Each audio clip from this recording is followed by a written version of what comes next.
This isn't just merch, it's what teams wear when they mean business.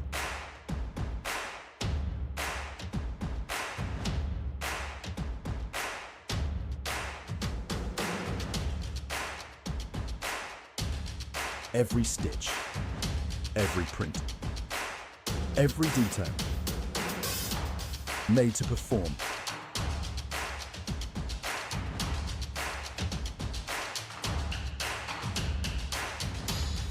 Trusted by the grind, from grassroots to championship halls.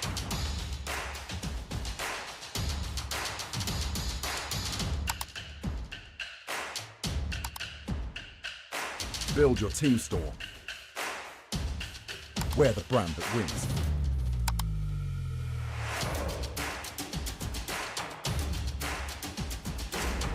SpartanWare, trusted by the grind. This is trophi.ai, an AI Rocket League coach, and it's absolutely crazy what you can do with this. If you've ever heard of ballchasing.com, it's a lot like that, but on steroids. You can press P and a pro demo will come up, and this is what's so cool and so unique about Trophi, is that this is not seen anywhere else, and it's just a great way to kind of show you how to do a training pack without having to side by side watch a YouTube video.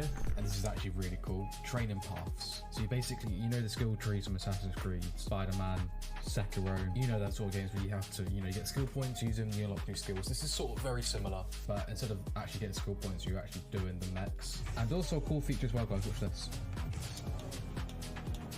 You can slow it down. You can actually slow-mo it like this. So if you're really struggling, what you need to do, you can actually look for yourself and just have a look at them exact movements that you're doing there. Look, it's really cool. I really like it.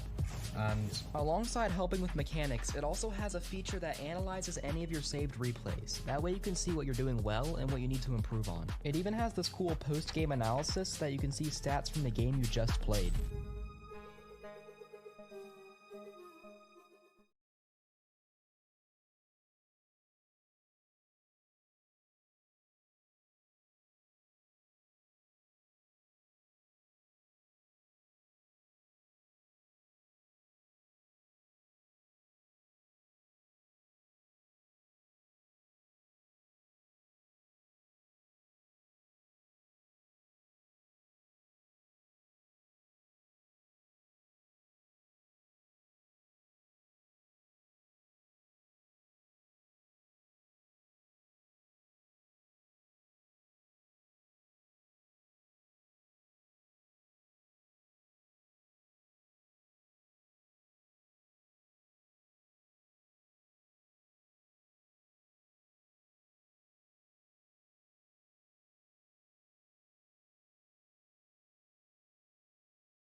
is even the best of teams in moments like these. Now, this is the Challenger playoffs. This is best of 7, as I said, the upper bracket, upper semifinals. Lower bracket is best of 5. You lose this, you go into shorter matchups, so there's a risk there. Of course, the other risk being that you lose the lower bracket, your run's over just like that, no matter how good your season has been. Now, we are moments away from getting this match underway. Reminder that the RSC mainstream's got the other match on the line, Sentinels and Zippies. So they've got that match. They'll be live all day, a little longer than we will be as well, but we'll be serving you the rest of the action here in this final bracket, as lower round 1 is currently also underway. We'll give you updates on those matches as things come along, but we're moments away from getting things going. We're moments away from getting things started. I'm looking forward to this. It's going to be a great best of 7 here, as again it is Canaans and Dynasty.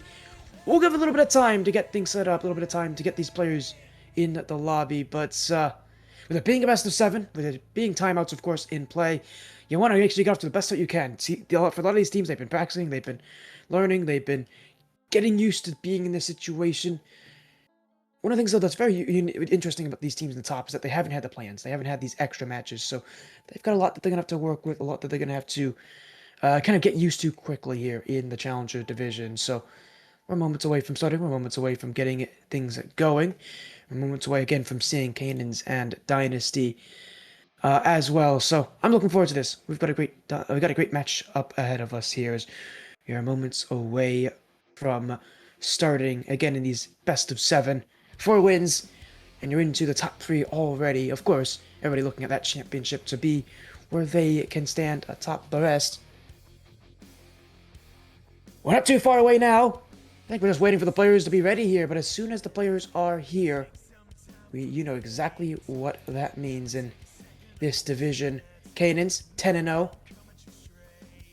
Again, what a season they've had so far.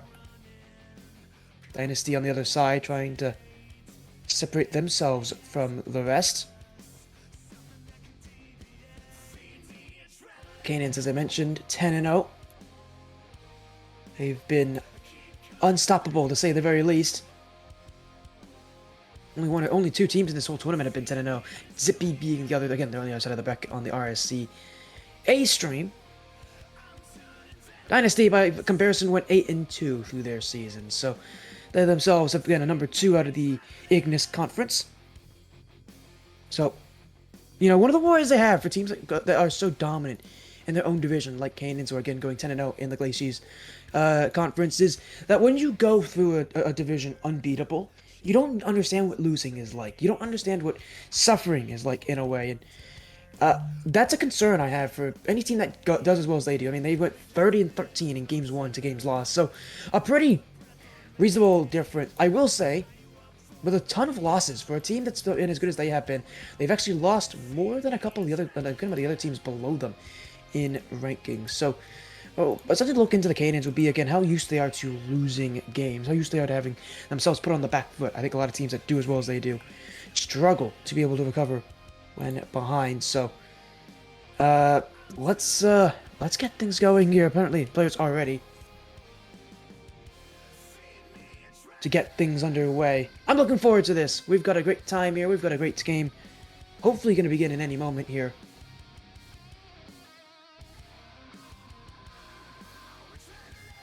As we'll get our best of 7 underway here. We've got things going. We've got things starting here, and we haven't even told you the best part, apparently. Oh yeah, they are. Hello, welcome in Big Chebs. Big Chebs has joined us at the perfect time. Game 1 has just begun. Thank you, Sporty. Yes, I got some call to action, so I came through to give you a hand, and this game definitely going to be an interesting one. Oh, definitely will be here. Early start for Dynasty, being 8-2, being the team here. And one of the things I mentioned as well, and I'm sure you were listening to all of that spiel beforehand, Canaans going in, you know, at such a good record for themselves, at being a team that's been as successful as they have. Again, 10-0, basically almost perfect. Now, part of the problem with being a team that's not lost this season is that you don't necessarily know what losing is like. Talk to me about being a team like these top 2 teams, being teams as good as they have been, teams that aren't used to losing. Kind of talk to me about, like, the sort of, you know, the situation that you put yourself in when you lose early. I mean, these teams are going to have to suffer at some point in the bracket. No team that ever wins the bracket ever does do it without suffering in some way. We've talked to me about kind of the reality check that these teams are going to get in playoffs because they've been so dominant, and now they're really not going to be. It's going to be a lot tougher to separate yourself from the rest of the pack. Yeah, these are two teams that won't have met really during league play. I don't think. I'm not 100% sure. I didn't see the exact wouldn't have. stats, but yeah, They these wouldn't are two have. teams that won't have met so far. So definitely, only time they might have met is during scrims. So definitely something to keep an eye on. But both teams have experience here in RSC. I'm sure they've been on the winning side and the losing side at times. Some well-known names throughout the league from the side of from Buddha, from Ore, and it's a second goal goes in for the side of MTK. There you go, for the side of Dynasty. Yeah, it will be Dynasty again, and right now the Canaans really struggling early. DSQ having a bit of a tougher time with things, but we'll see how they can rebound. I mean, they're a team that's gone 10-0 for nothing here. We expect these teams to be undefeated, to have the ability to elevate. That's one thing that a lot of these teams that do really well, that do well in the regular season, do well before playoffs, have the ability to do, is elevated. But right now, they're not elevating. They're dropping. They're falling quickly here. Dynasty's made it 3-0 in the first 90 seconds. Yeah, really well-worked goal in the end. A good virtually from the side of Canaans. That one ending up going into their own net, but a great shot in the end. 3-2. As yeah, Canaan back against. Francis already got 2 goals this game. Looking for number 3. Will be cleared away. Dynasty really being the more aggressive of the two teams at this point. The team that's taking their chances, the team that's come into this match. I wonder how much practice they've gone in beforehand. Canaans look very cold by comparison. Just second best to every challenge. Here goes another one. 2-0. It's well crept out there by the Canaans defense. And now they gotta find a goal. Maybe this is their chance. They've got one waiting in the midfield, but no chance there. Will be cleared back, and Francis will hold Dynasty again. Don't handle this one very well. It will be Canaan's possession. A shot from the back post. It will be given away by J.O. as Dynasty again. Cleared away, and again the Canaans just are the slower of the two teams at this point. Clearly, for a team like them, again, who've been as good as they have been, to be this slow to these challenges, it's going to be a real problem for them if they're to stay in this game at the very least. Nonetheless, try to make a comeback with half the time remaining. Canaans more than happy to let this time tick away for them. I mean, they're just in a tough position here, but they cannot seem to get the ball out. Every challenge, Dynasty is winning. You feel like a 4th goal is going to be soon coming, and it will be right here. A hat trick for the Dynasty leader. It's Francis again. It's Dynasty 4. Yeah, just as you thought Canaans was starting to get better in defense, a 4th goes in, and that one just overextension from the side of Canaans, and Francis is always going to be able to exploit that one. And yeah, such a strong start from Dynasty. It's really on Canaans now to try and step it up. They've definitely been caught off guard by maybe the speed and the aggression from Dynasty, and it's on them to now adapt as this game goes on. 2 minutes left to play. Still going to be room to work with. Arian up to the back wall. Will be a play in front. No chance there. Now follow up. It's off the post. It'll trickle its way in for the Beast. A little bit of an awkward looking goal, but you'll take them when you can get them.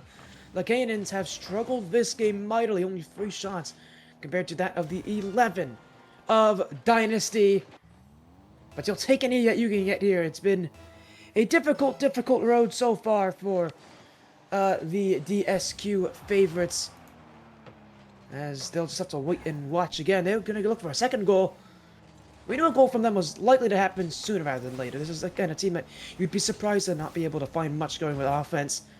Just the volume of chances they've had, though, has been surprising, to say the very least, and not in a good way for a team as good as they've been. They're a team that has lost 15 games this season, more than most teams that go with a record of 10-0 that they have. So they've had to play a lot of closer series than maybe a lot of other teams had, in worse positions that they are in. But ultimately, it comes down to what you can make of it. It's playoffs. It's a whole different moment. It's a whole different experience to be in here. With a minute to go at this point, if you're Canaan at this point, maybe you scrap the hopes of winning this game and instead just say, can you get another? Can you at least keep this game with Dynasty close? Yeah, well, that stat you just mentioned, them actually losing 15 of those games, that means they had very few sweeps through the season.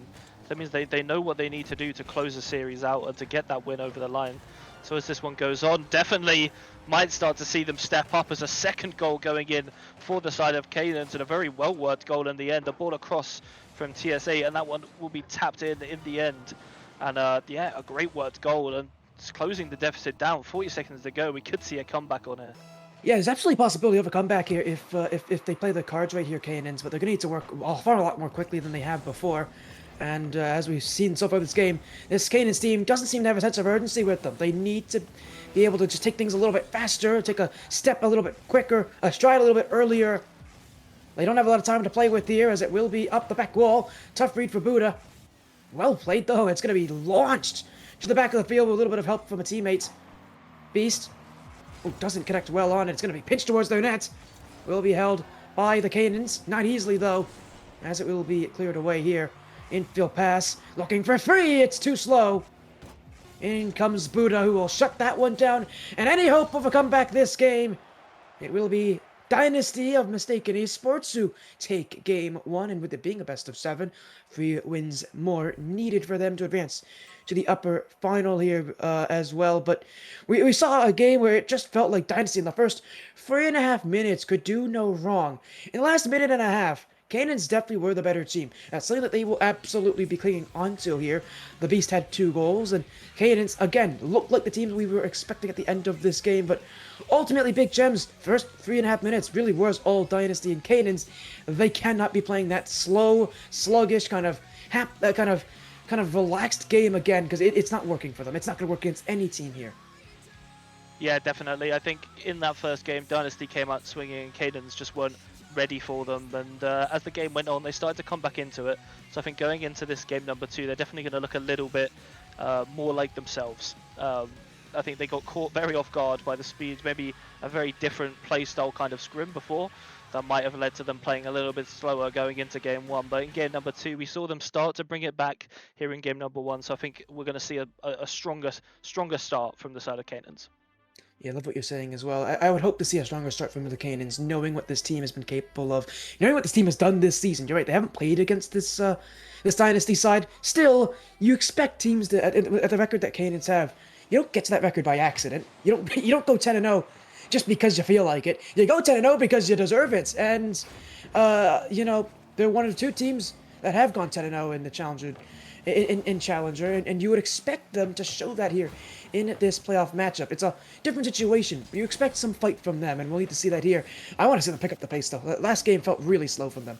Felt like they were waiting for plays to come to them. That's just not going to be the case here, and yeah, I mean, you can see what Dynasty's doing. They're not letting them get to the ball easily. They know they're the faster team right now, and what are they doing about it? They're upping the pace a little bit here, Dynasty. They're going to try to be a little bit faster, a little bit more on the ball, a little bit more difficult for the Canaans to dispossess. Anything to get themselves off to an early lead like they did in game 1, they're going to look to do that all over again here in game 2. Yeah, very much so. We saw Buddha turn on 0 boost. You don't see that very often, but that's a team that's going to play aggressive, going to try and kind of suffocate this Canaans team, and at the moment it seems to be working.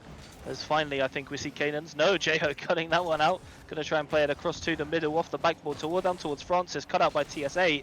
This might be an overcommit now from Dynasty, but they can't quite get it on target in the end.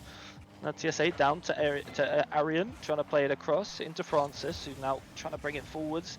50'd by Aura, who's now picked up by Jeho, and this one's going to be heading quite dangerously. No one in net. TSA up off the backboard, going to be followed up, shot towards net over Francis, and that one finally Canaans taking the lead here in game number 2.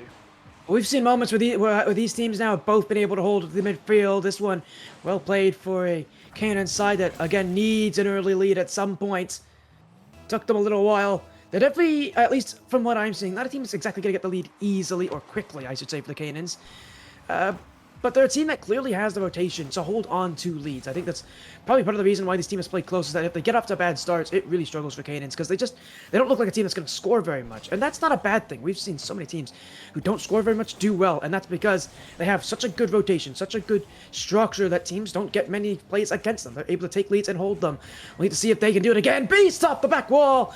Just not enough to put it in. It hit the crossbar. And it will be Dynasty to clear it away. Francis ran out of boost. Arian again. Jeho to clear. The Beast is waiting. Oh, he doesn't get a touch on it, though. And here's room for Francis and Dynasty. And Francis trying to roll one under. Easy play there. Buddha to follow. Net is vulnerable. Beast got bumped by Arian, but it will be cleared away. And Dynasty, their best chance all game so far. Not enough to go with it here. And Francis, with 2 shots this game, he had 2 goals last game. Desperate to get on the board. He knows this team is going to have a tough time getting goals now that the Kanan side are up. Now that the Kanan side is sort of kind of settling into things and is going to play clearly a difficult rotation to handle. I would not be surprised that if Francis is going to be the one that Dynasty looks at to break the deadlock, much like he did back in last game. Yeah, definitely, as we see Buddha picking this one up in that back corner, trying to get it past Arian, can't quite. So Jo beats out Aura. This one is going to come forwards. Buddha now into the corner. Bounces very dangerously across. Aura is able to get there, cut it out. Now Francis, the man of the hour, trying to come forward, gets bumped on his way through, so can't quite stay on it. Beast now gets a 50 with Jo. That one's going to fall down to Buddha. He's going to take it across. Pass in the end. Demo coming through. Francis maybe a little bit of an overcommit, but is able to get it over onto that corner wall. That one's going to bounce back dangerously across the middle. Great boom from Francis. Can Beast get there? Yes, he can. Plays it into the corner. Francis now not quite the touch. That one's going to go down to Buddha, though. Shot not too dangerous. That one just about cleared out. And now Dynasty definitely trying to ramp this up to try and get back into this game. Yeah, it is, and they have to. I mean, they've only had 5 shots this game. It's been very even, 5 shots to 6. Again, but the difference, though, is that the Canucks, because they have the lead, you can just see them settling in. They don't need to risk anything, and they aren't either. Beast makes it 2-0. Canaans showing you the reason, obviously, here, why they have been as good as they have been this season. You can just see, again, when they settle in, it just looks like a different team. One that has one that is comfortable with the way that they're playing. Strong showing here. The Beast who was, I think undoubtedly the best player from last game. Getting on the board here again. He's got to make a block here. Will not get to the ball, but neither will Dynasty. And with a minute to go at this point, time is going to become the pressure here for Dynasty. That goes wide from Francis, who still has yet to score this game. The Beast. Challenge taken. 1 minute left to go, and at this point, you know, for Dynasty, it's all hands on deck. You got to send everyone upfield. This clearly, this Cadence team is going to be one where you need everybody to find goals against them. They're just not going to give you anything easily. Yeah, very much so. And one thing to always think about in this, Canaan's playing without one of their main roster players. Dispatch, I believe, on holiday. But still, Canaan's able to take this game number 2 into their stride, playing with substitute, but you wouldn't think it with a goal line like this. Well, it doesn't matter sub or not. You know, everybody's gotten their chance to play on these teams, so you have to be able to use. So even if you have to put the sub, you have to be able to be comfortable with that sub. That's something that these teams have practiced on throughout the season. Hopefully, they've practiced on throughout the season, instead and anticipated that this would become a possibility. So no matter how good you are, well, sure, you lose a key player. That's fine. You need to be able to use your other key player on that roster. The Canaans have done that well this game. Everybody's had an impact in some way.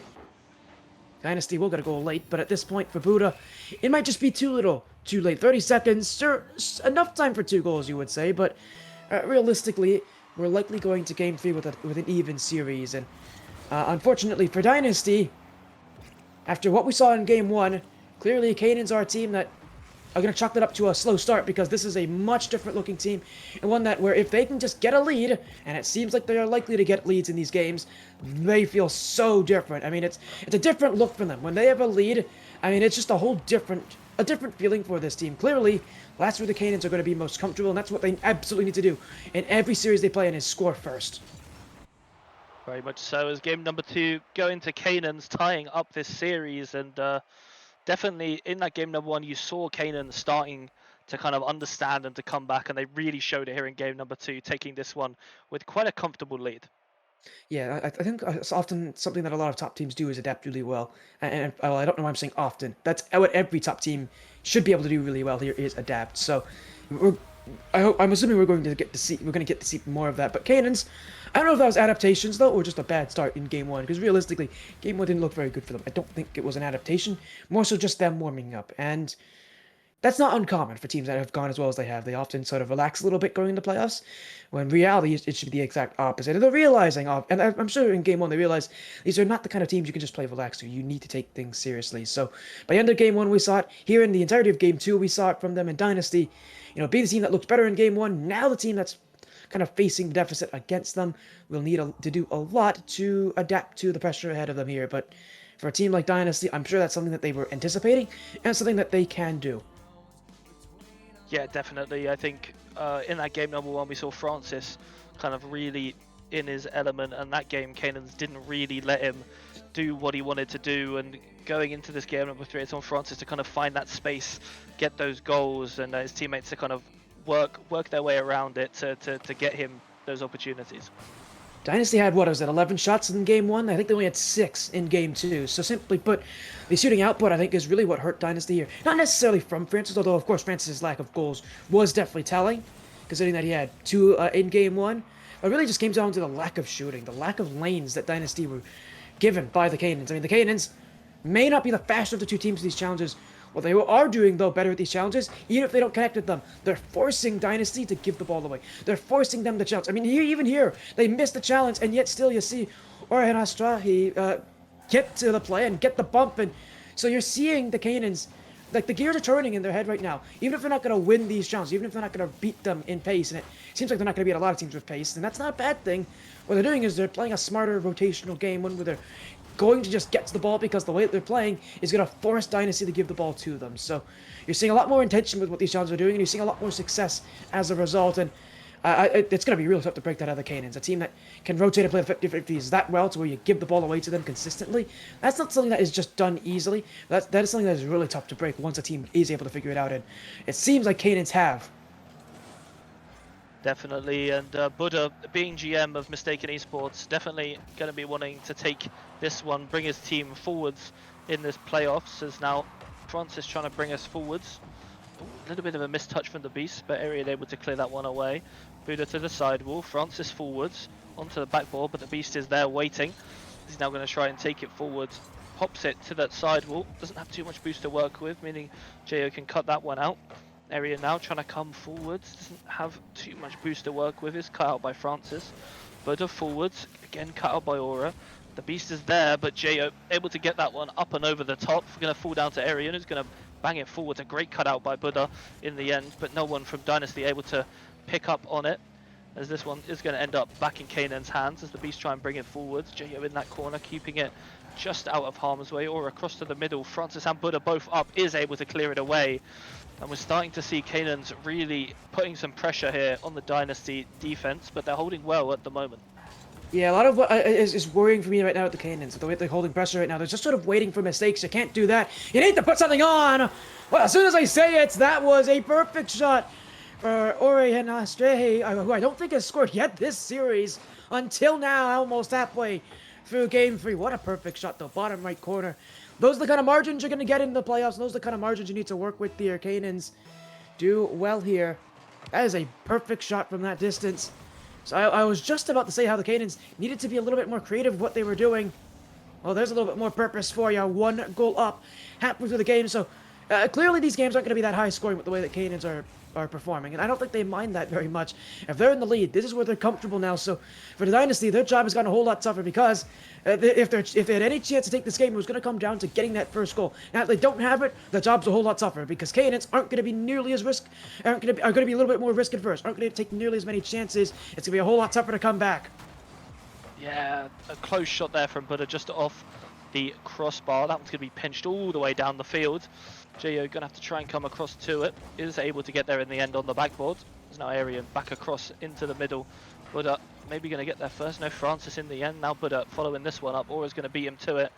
Off the crossbar. That one might be heading all the way in, just off the crossbar. So the Beast's going to follow that one up, and a perfect shot across to the net. And a very dangerous touch coming in from Aura. You don't know whether it's going in. Francis definitely didn't know. Jo trying to get the touch off the floor. Doesn't quite get there. And the Beast open net to shoot at.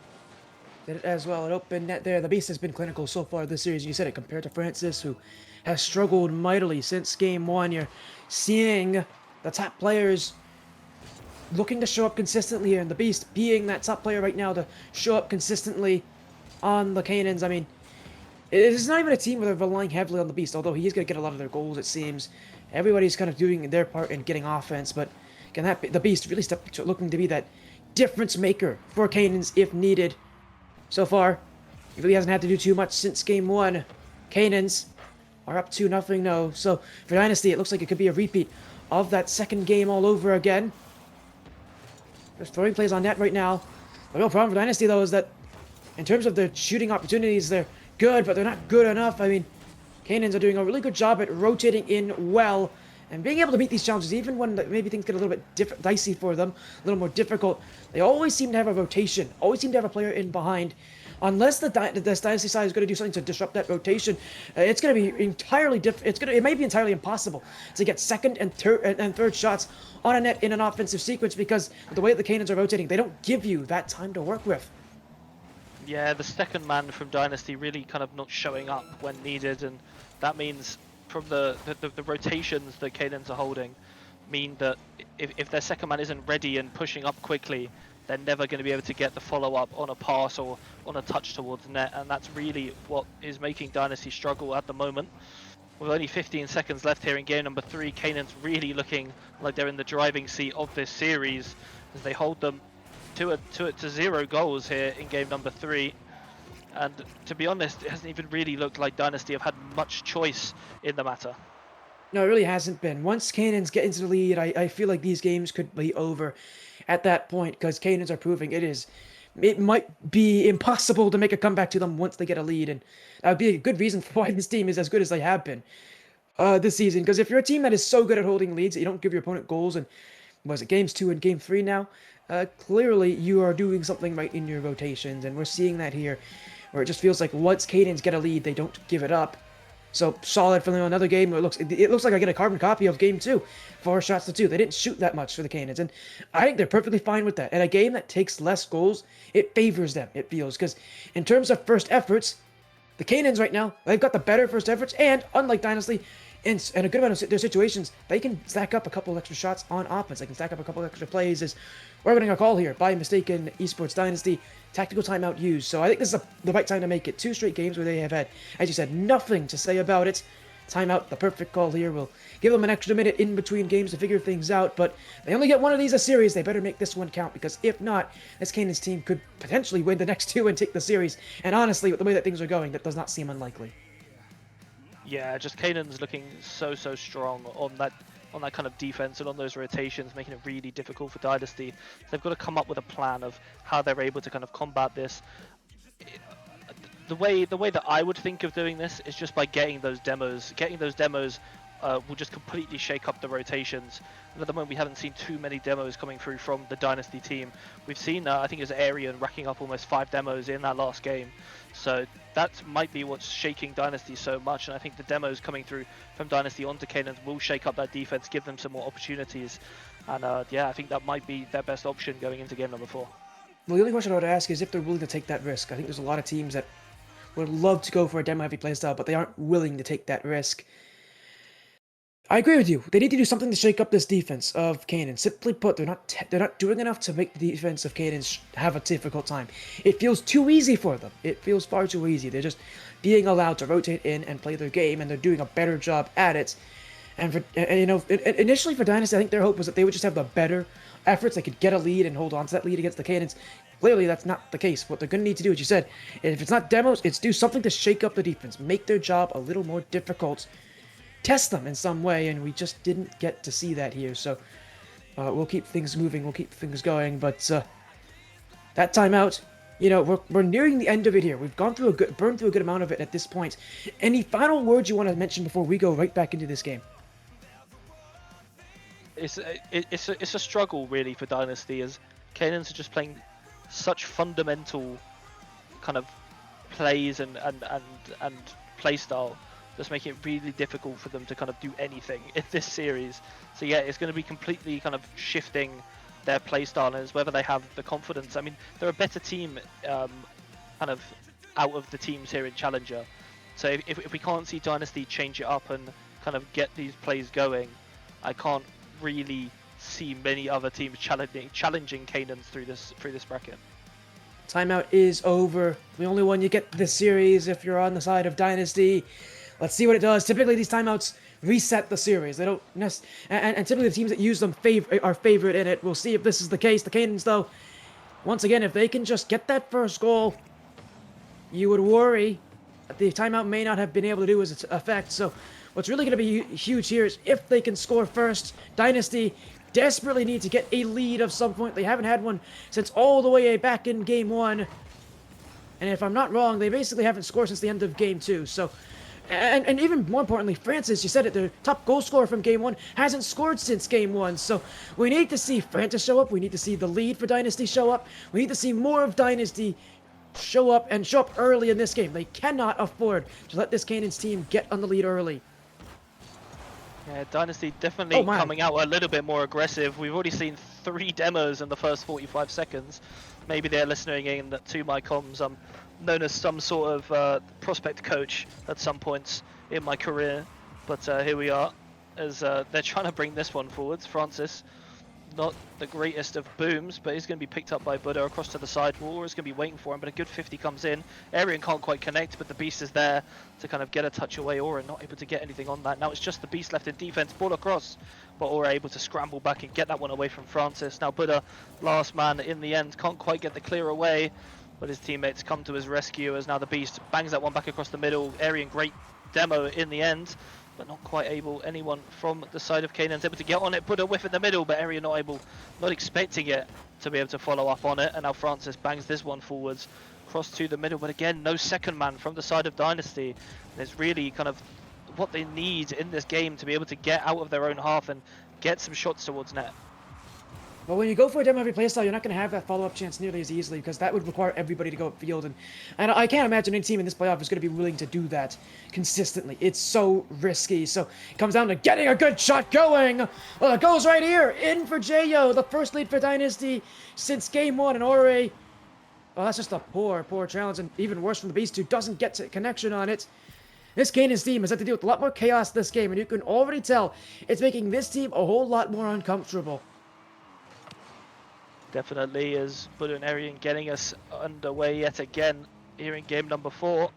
As Francis going to try and take this one forwards. Is going to be pinched away by Arian, but that means no follow-up can come onto it. As now Buddha trying to bring it forwards, can't quite get it past both. As now Francis pops it up for Aura. HOUSEWORK back, is able to get a 50, and that one's going to just about stay away from danger. Arian across to the middle onto the backboard, trying to go for the bump on Buddha, not able to connect. And now the Beast taking this one away from his teammate, trying to get it across to the middle, able to get it over one, but HOUSEWORK's there. Not a great clearance in the end. Francis going to pop it up high. HOUSEWORK probably going to be the first one to reach this. Can't quite connect with it, but Buddha no boost to be able to challenge Arian in the end. Francis now across to the corner, able to cut out the Beast, who's trying to clear that one away. Aura up into the air. HOUSEWORK going to follow it. Shot on towards the backboard. The Beast able to collect it, and we're definitely seeing Dynasty ramping things up yet again. And at the moment, Canaan's just about dealing with it, but Aura go down, and will have to try and find their way back into this game. Yeah, we haven't seen them in a situation like this very often. I mean, we kind of saw it in Game 1, but Game 1 was a very different looking Canaan's roster, so we're going to have to see how they can handle being down in these games. I mean, for a team that is 10-0 and yet has lost 13 games this season, they don't strike me as a team with a game differential like that is a team that is great at making comebacks when they're down early. That is what that's telling me. We'll see what kind of version of them we get. For now, you're seeing a very desperate Canaan's team who are really putting the players upfield. I mean, they have 90 seconds. They don't have a lot of time, but you can tell they're a whole lot more panicked. They haven't even had a shot yet this game, by the way. Dynasty's had 5. I think this is the most they've had since Game 1. It's definitely getting close to it. I don't know if it's hit that number just yet. I don't think it's hit the number they've had in Game 2, but it's definitely more than they had in Game 3. Again, for Canaans, though, with 0 shots so far, this is the lowest they've had all series. So, in terms of offense, Canaans haven't been able to put anything on the orange net. They'll need something soon. Part of the reason they're panicking again is the fact that they haven't been able to really do much. I don't think they'd be panicking nearly as much if they've had offense that they could work with, but they haven't. They're just kind of floundering in the midfield, trying to get something to go. They need a chance right now. Dynasty mixing in some chaos, and that chaos has done well to really displace the Canaans. Will be HOUSEWORK. Bumped away, the Beast on one, maybe a chance to shoot here. Buddha cuts it out, and still no shots for Canaans. Yeah, 35 seconds left to go, and definitely the time they need to step this up to be able to keep control of this series. As now HOUSEWORK just trying to slow it down, bringing it across into Francis, shot towards net. Oh, he missed! Beast misses off Arian, is just about scrambled away in the end. Incredible reactions from Arian to be able to keep that one out of the net in the end. But now Francis with a bit of space to work with. Not too much boost though. Over the top of one. That one's going to be pushed forward by the Beast. Arian and Jo meet in the middle. Shot towards net. Buddha's going to be there. That one's going to be heading right down the pitch. And unless we get some 0-second heroics, we're back tied in this series. Buddha trying to get the second. Not quite able to be followed up. But it doesn't matter in the end. Dynasty taking game 4. Yeah, it is solid return from Dynasty. We needed to see more of Dynasty in their offense. You saw this. This game was entirely Dynasty, by the way, with their 7 shots this game. Again, the most they've had, I think, since game 2, or game 1, I should say. I think might be tied with how many they've had in game 2. For Caden's the only one shot, and that was that one at the very end of the game from Ore. And this is the lowest the Caden's have had. This is definitely the most out of control they've been. Even in game 1, in the last minute and a half, we saw them take control of that game. We never saw that in this game, and we saw a lot from this team, earlier, but we didn't see them get beat down this much. So clearly, this is a Canaan's team that struggles when the game is against them, struggles when it feels like the series is playing against them here. So we're gonna go to game 5 momentarily at this point, but you have to wonder for Canaan's now what they're going to talk about. Of course, they have a timeout as well; they can use it. We'll see what they make of it, if anything, but they're going to hope this is not consistent from Dynasty. The worry I have, though, is that this is likely going to be consistent from Dynasty. That timeout was used expertly, because already you're seeing a complete 180 in the momentum of this game. Dynasty were the better team, far better team in that last game, and if they're consistent, they should be able to keep that going. Definitely, and between game 1 and 2, we didn't quite see that consistency, but hopefully in this one, we'll see the consistency stay over, as really Canaans didn't have a single answer to the playstyle they brought into that last game, and hopefully they can keep that one going. As now Jo popped over the top, or a little bit awkward, is just able to get that touch over to the corner, but towards Francis. Francis getting a touch but bumped in the end. That one's going to drop down to Jo, who's going to try and bring it across. No one really waiting in the middle. Francis is there though, as the Beast able to cut that one out. And good patience from Francis to stay down and wait for it. Now Jo onto the backboard, going to go for the double here. Isn't quite able to. Pass! Incredible pass down into Francis, who absolutely lasers that one into the back of the net. How does Jo even know that he's there? I mean, okay, I don't think he meant to do that intentionally. I'm gonna be honest. I think that was not intentional. It looked like he was going for the... I thought initially that was intentional. And he went for the back pass there. That would have been maybe one of the best goals I've seen in this division. But no, I think he meant to go for the double tap, and it just so happened to fall to Francis, but he's not going to mind. He hasn't scored since game 1, so Francis, welcome back to the series, and welcome back, Dynasty, in hot pursuit. Jo will get his goal eventually. It is 2-0 already, and you wouldn't be surprised if the Canaans, after this game, unless somehow things turn around, they use their timeouts. Yeah, an incredible start. Exactly what Dynasty would have wanted here in game number 5, as... we've noticed when they score first, they seem to be able to hold on to it. As now Francis banging this one forwards is cut out by the Beast, who has been a little bit quiet since game number 3. As now Francis 50 in that corner. Jo able to follow it up. Going to try and get it over the top of the Beast. Is able to. Going for the double. Not quite able to connect. Francis missed. Buddha getting the follow, and a double commit is able to finally get that one away. As now Jo pops it over the top of one. Arian is there, no boost to work with. Buddha gonna just about be able to fake that one out. That one's gonna come straight back down. Jo goes for the shot. The Beast can't read it, and that one's gonna be 3 in just under a minute and a half. And the Canaans are unraveling right now, defensively. For a team that's been so good rotationally, their rotations are their biggest problem right now. And specifically the Beast, you know, the guy who we've been talking about all series, he's been unreasonably jumpy in defense. I'm surprised with how willing he is to just go for anything. That goal might be able to calm them down a little bit, but the problem right now for Canaans defensively is that whenever the ball gets in their own half, they don't seem to communicate with each other. They don't seem to talk, and it seems like they just go for things. Specifically the Beast, who doesn't really recognize that a lot of what he's going for are challenges that his teammates already have covered. So what he's doing is he's just stepping over his teammates. He's jumping into where they need to go, and he's taking away a challenge that would be better off left for someone else to take. And not only does that mean that, the person who has a better challenge can't go for it, it actually also often means that there's double commits, meaning that only leaving one player back to handle the fallout of that play. So the Canaans, a lot of double commits, a lot of extra challenges, and a lot of panic right now. If I'm coaching the Canaans, the one thing I'm telling this team is calm down. They're just making their own problems right now. Yeah, and Jo has come alive here in game number 5. 2 goals, already an incredible pass, whether intentional or not. And Buddha not quite able to get on that one, almost flying it into his net, but Jo able to bail him out. And in the end, cleared away. Goodness me, that could have been a problem there for Dynasty. But at the moment, just about kept their lead. As Jo now trying to come forwards, not able to get it past the Beast. There's now Francis over the top of one. Is going to be popped up, but trying to challenge area. Neither of them in the end able to connect with it, or are going to get the 50 with Francis. Francis trying to get another touch. The Beast ending up leaving it. So now Arian has to scramble back to try and help him out. 50 coming through, not too much boost, and Francis able just about to get back for that one. That one's going to be dangerous though. The Beast across to the middle, saved away by Francis. Buddha trying to get the 50 with Arian, just about able to clear this one away, and things definitely looking shaky now for both teams, not just Canaan's. Yeah, it is. I mean, the Cadence, though, with all this offense, still only have one shot. I think we've seen that storyline before in this series. Only one shot so far this game. It's better looking, but I think anything's better looking than what last game showed from the Canaans. The problem is they need to make something of this offense. It's one thing to get down the field, but you need to be successful. You're going to have pressure. You're going to have offense. You need to make something useful out of it here. As Arian, who took the boost away from Beast, probably will use it well, though. Off the back wall, it's a weird play. The Beast jumps in. Francis on the save, and this one will be sent long. Ore, Arian, with a lot of room. Francis is not going to handle this one so easily. Arian, the dunk! Oh, absolutely disgusting from Arian. He may have gotten chipped along the way, but he makes some improvisation, and Canaans are right back in it. Yeah, great play from Arian to close this deficit just down to 1.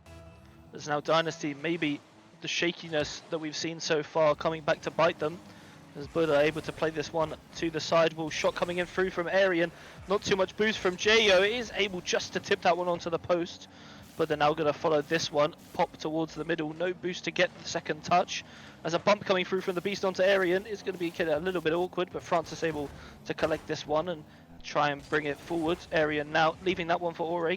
Great backflip after being called off, as Francis now plays it forwards. Jo going to try and meet the Beast on this one. Is going to head across into the middle. A touch in the end confuses the entire field of play. There's now Francis able to go round area and trying to bring this one back into the middle. Ore going to be able to cut that one out. There's now Buddha onto the back wall. Again cut out by Ore. That one's going to go forwards. Now Francis going to be able to make this read. Does so. As he's now 40 seconds trying to bring it forwards. Arian back onto the backboard. Buddha not able to connect. But the shot from Arian not able to make the back of the net. And that one is the opportunity that Cadence needed. Yeah, and you know, the real sad thing there is Ore is right behind him with an easy shot. If Arian doesn't go for that, Ore does get that shot, and he's there's no way he doesn't score from where he's sitting. Huge miscommunication. Ore needs to call Arian up on that play if he knew that Arian wasn't going to get it. Time running out here for Cadence. You said it. That was the chance, and for a team that was down by 3 goals this game, they need every chance they can get. Oh, it's a poor pass. Easily read by Jo. Francis to the corner. It is Beast who will keep it up in the air. Arian, with only the ball to work with, it is just sent down the field. A real poor decision, and one that will end this game for the Canaans right there. Dynasty on match point now, and Canaans, I would be surprised if they don't take their timeout now, because they didn't take it last game, and I thought that was a mistake. They definitely need to take it this game. If they have any reason to come back in this thing, you would expect them to do so. Yeah, the only way I can see them not taking it in this game is that as that game went on, they definitely started to come back alive, started to kind of understand what they needed to do. We saw them make those 2-goal comebacks, really should have got the equalizer. Definitely looking like they're starting to understand and starting to unravel how Dynasty are playing after that timeout earlier. And yeah, going into this one, I'm not sure. I'm not quite connected properly to the game, so I can't see if a timeout has been called. But they haven't called one yet. I'm very surprised. I don't think they're going to call one here, which is a huge surprise to me. Yeah, Canaan's.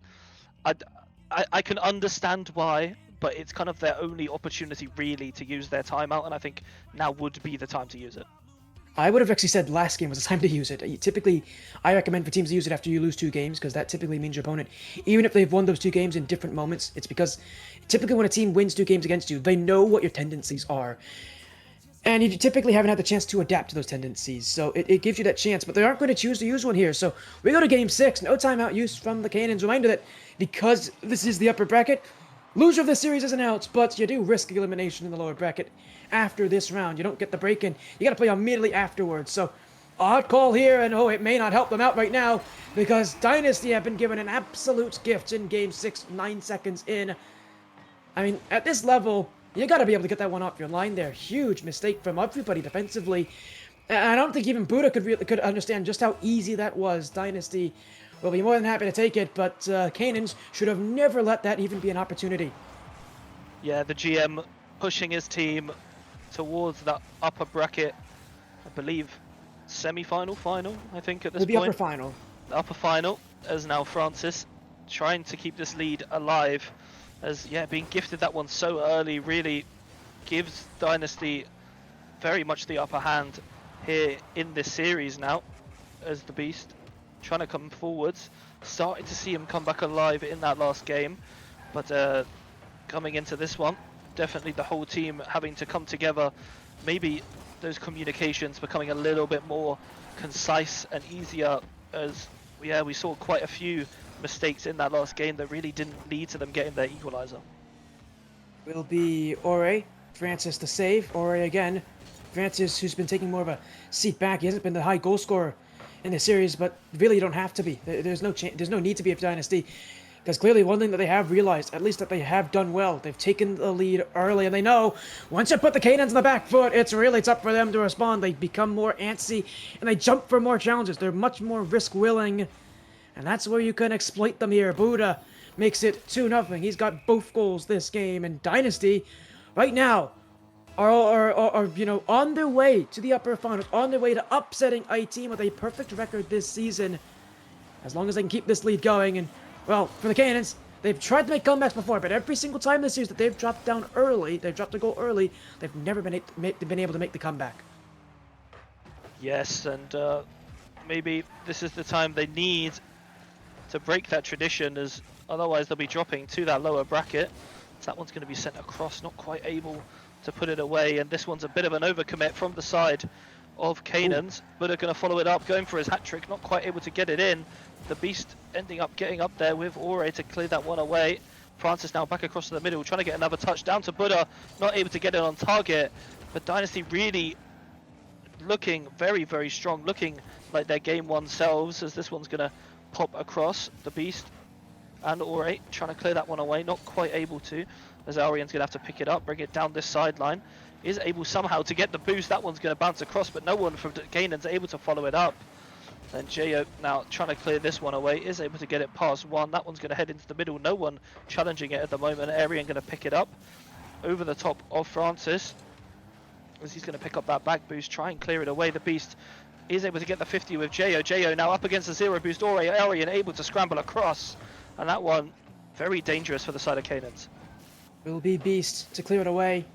Canaans struggling under the circumstances, and Jayo's going to clear it again. Time running out right now for the 10-0 side. Canaans may suffer their first loss of the season, and maybe the worst place to suffer your first loss. The Beast leaving it. Arian, they need to score soon. They haven't had a lot of chances this game, and it's not like they're going to be given many more. 5 shots though, the most they've had, I believe, in any game since game 3.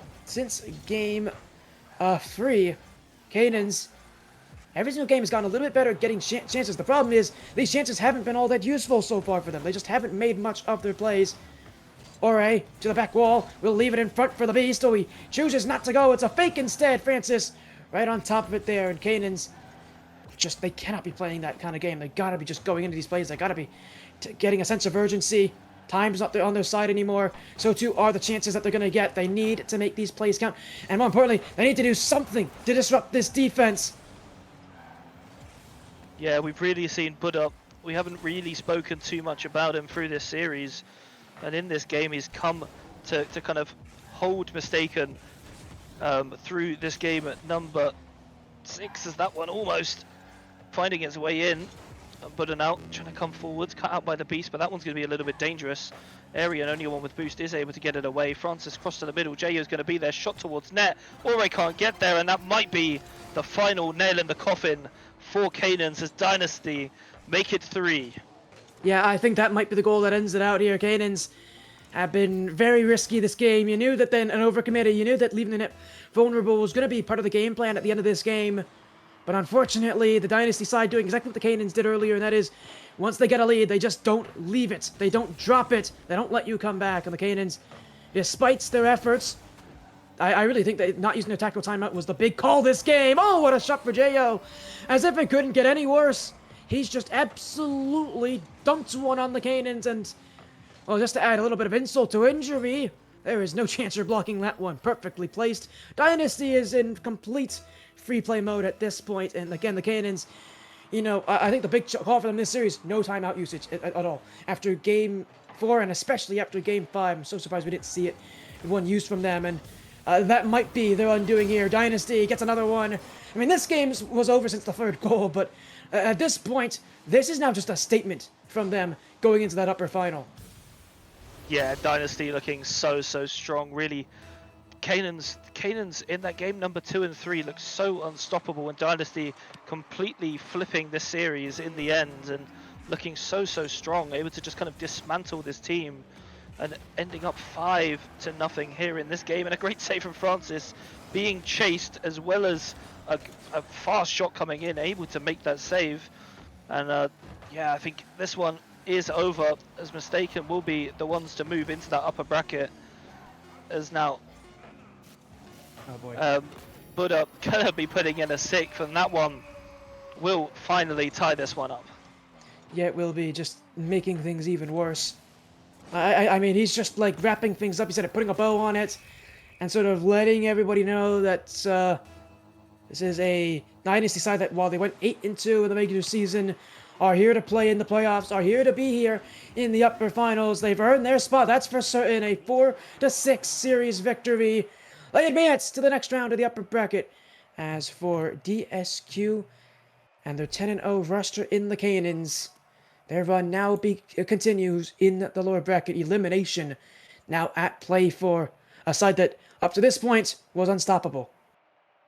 Yeah, just looking so strong as that series went on, and that game number 6, the one that Buddha was able to kind of get his hat trick and bring his team forwards in this upper bracket. And yeah, Mistaken really looking like the stronger team in basically every single stat line. Well, again, the big thing that helped them out here was that timeout. I think if they don't use that timeout, we're talking about a series that ends in 5 games in favor of the Canaans here. So that timeout had a huge effect. I mean, after that timeout, you just saw a Dynasty team that just kind of knew what they needed to do, just got the job done. They dug a little deeper, they fought a little bit harder, and they got the win at the end of this thing. And you saw, again, a Canaans team, when things were not going well for them, choose not to use that timeout. I think that really hurt them at the end of this series. So that's what those timeouts are there for, if you know, to keep the matches close, to allow you to come back in these series.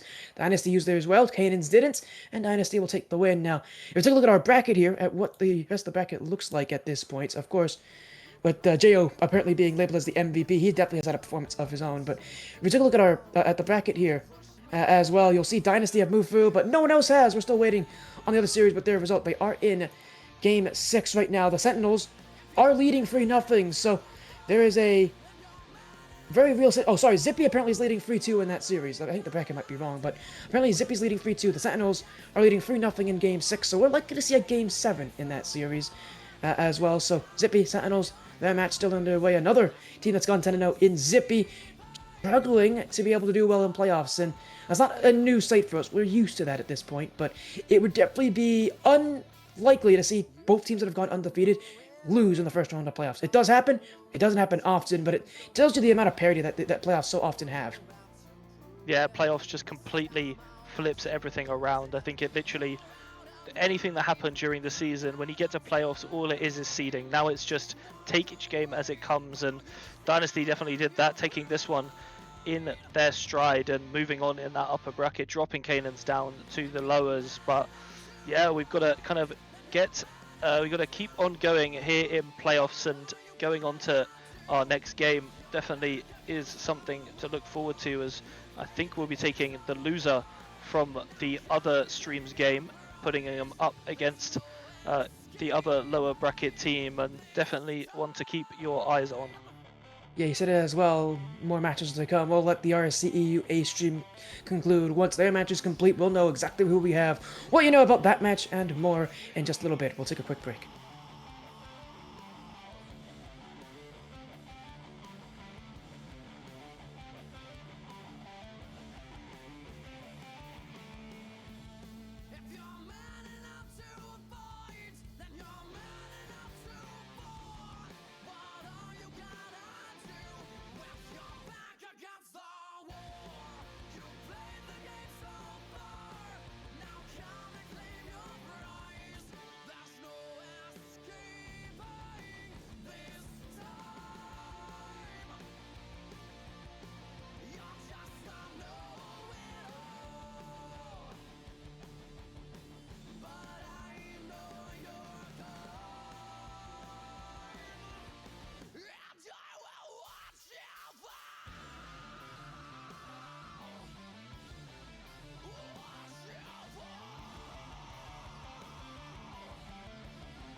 trophi.ai, an AI Rocket League coach, and it's absolutely crazy what you can do with this. If you've ever heard of ballchasing.com, it's a lot like that, but on steroids. You can press P and a pro demo will come up, and this is what's so cool and so unique about Trophy, is that this is not seen anywhere else, and it's just a great way to kind of show you how to do a training pack without having to side by side watch a YouTube video. And this is actually really cool. Training paths. So you basically, you know the skill trees from Assassin's Creed, Spider-Man, Sekiro, you know that sort of games where you have to, get skill points, use them, you unlock new skills. This is sort of very similar, but instead of actually getting skill points, you're actually doing the mechs. And also a cool feature as well, guys, watch this. You can slow it down. You can actually slow-mo it like this. So if you're really struggling, what you need to do, you can actually look for yourself and just have a look at them exact movements that you're doing there. Look, it's really cool. I really like it. And alongside helping with mechanics, it also has a feature that analyzes any of your saved replays. That way you can see what you're doing well and what you need to improve on. It even has this cool post-game analysis that you can see stats from the game you just played.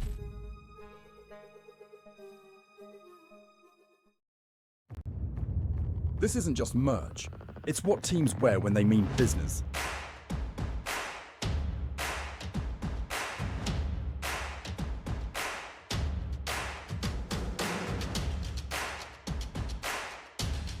Every stitch, every print, every detail, made to perform.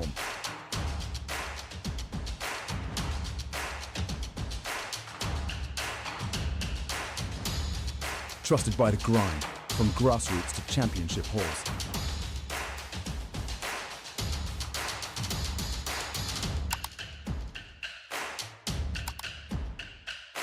Build your team store. Wear the brand that wins.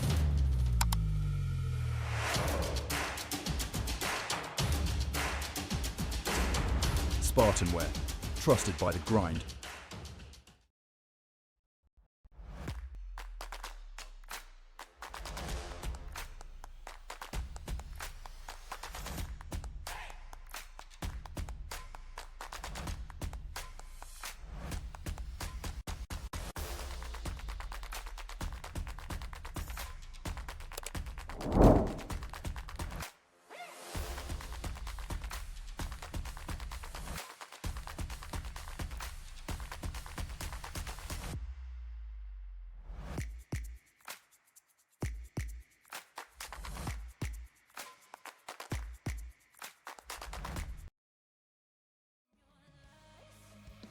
We're off to the lower bracket now in rsc-eu final bracket.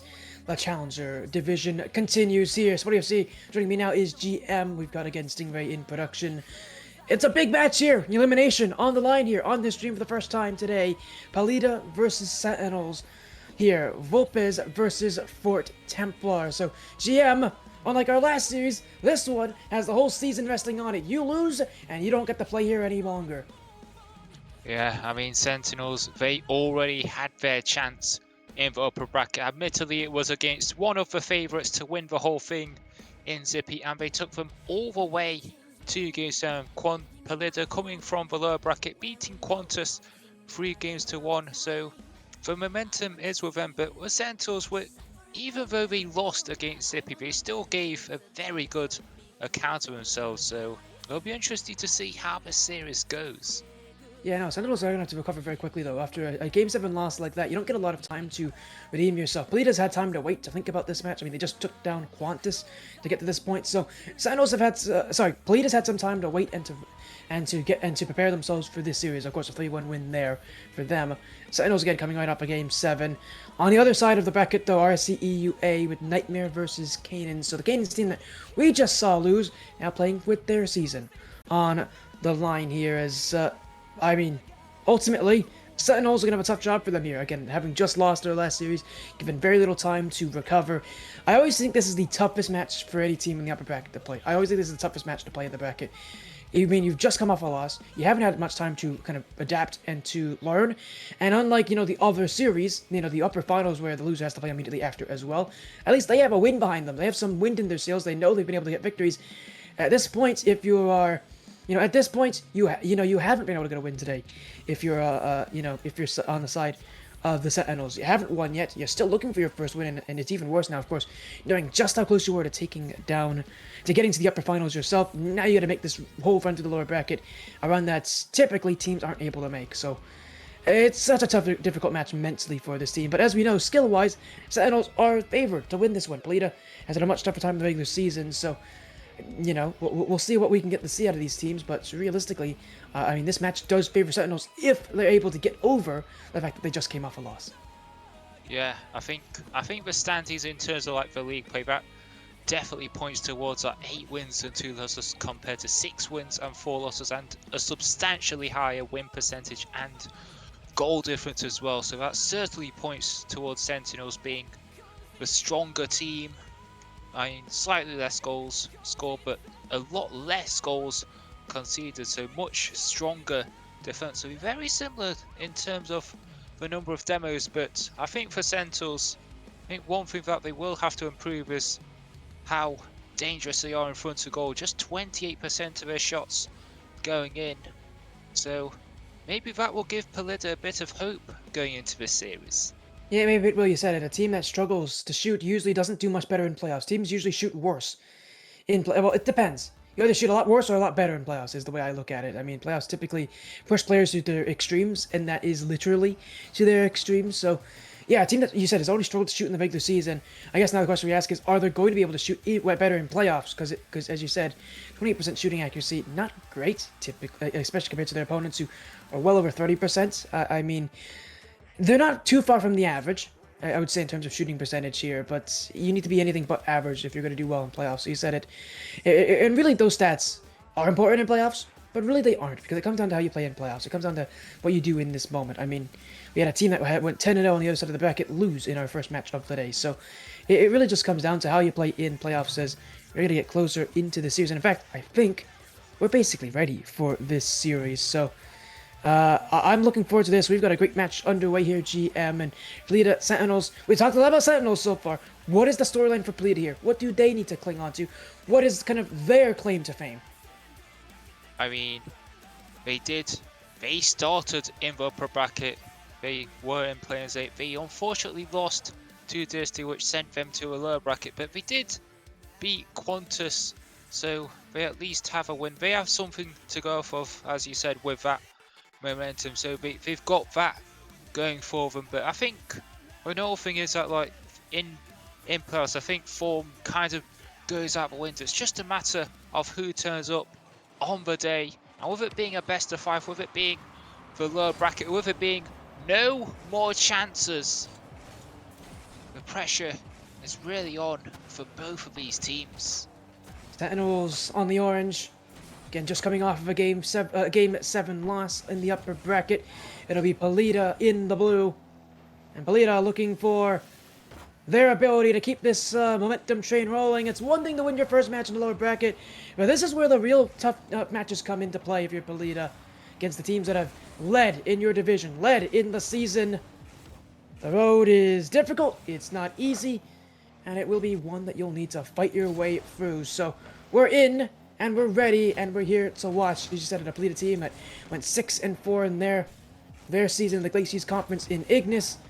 Of course, it was... I mean, we saw some Ignis players earlier. Again, on the other side, it's the Sentinels, who themselves also, I believe, in the Glaciers Conference. Going 8-2. So, Sentinels themselves have been the better team this season. But, of course, in playoffs, we can kind of throw that all away. It comes down to how you play here, how you play now. And with it being a best of 5 as well, you get less time to adapt, and that means you need to shot early, and Polita are going to do just that. In it goes for Elusive. Well, they had the early pressure. There were no shots on target at all for first 45 seconds. And then Polita, to get a couple of shots on, mount a bit of pressure. I believe earlier Phoenix had to hook it off the line onto his own crossbar. But the pressure has paid off for Polita. They get the first goal. And the Sentinels, they need to do better. We talked about how they aren't that accurate in front of goal, but you can't score when you can't even have a shot on target. I mean, of course, it is only a minute and a half, so there is time for them to change that. But Roma playing the pass to Phoenix, but the shot is wide. Really needs to be doing better there. I think if that is a sign of things to come, then Sentinels, their days in the playoffs might be numbered. Yeah, as you said as well, shots are going to be an issue for this team. I mean, they kept it close in their last series. The worry I have is the fact that they haven't had a lot of time to adapt to that last series, to recognize that the series is over, to be able to think about what comes next. So often teams in this position that have just come off a loss think about, well, what things could have been, especially with how close that series was. I mean, this Sentinels team knew they were that close to being in the upper finals and watching the rest of the bracket unfold at this point. Now they got to play for their lives on the line against a team that is coming straight off a win. It's a much tougher position to me. It's a much tougher road in front of them here. And it will be a much tougher end of their season than maybe they were hoping for. As Belita already up 1-0. Looking to make it 2. It's Blizzy. And it's another one. Belita right now running the game. Sentinels, they look like they have not been able to escape that last series. It is still haunting them in the back of their minds. They need to get it out of their heads soon, or else Belita's going to keep doing this and keep slowly but surely making this game unreachable. Yeah, and you have to say, it's an absolutely perfect pass by Senna into the middle, onto Blizzy, who was there at the back post to put it away. And Sentinels talked about them not hiring a shot. We still don't. I mean, that technically counts, but well, there wasn't really any danger of finding a way through by Roma there. Although back into middle, that could be dangerous, but Elusive sends it to a wall. Still no way through. It's Inflict committing very early to that. As Pelida not looking very comfortable, but the follow-up is not quick enough. It was like there needs to be more urgency from Sentinels. It's all well and good trying to play patiently, but it's only 2 shots on target, and neither of them really looked like going in. So I think they really need to step things up going forwards. I think making sure that someone's there on the fault that little bit earlier, so that Pelida don't have time to get out of their own half. As we do see them linking up with a couple of passes there, but Phoenix has been bumped. The net is open, but Roma just about gets back. And still, Sentinels yet to score. Yeah, I was going to say, you're not even wrong about the fact that Pelita haven't exactly been a perfect team this game. You can tell why this team has struggled somewhat this season. Rotations aren't fully there. They aren't fully crisp. You can tell they're really jumping at a lot of these saves. They are definitely a team that is struggling to keep things up and going. As Inflict's going to get this goal here for Sentinels and make this game close. You're not wrong, though. Pelita have definitely not been a perfect team this game. They've been the better team. They've been able to put in shots, at least.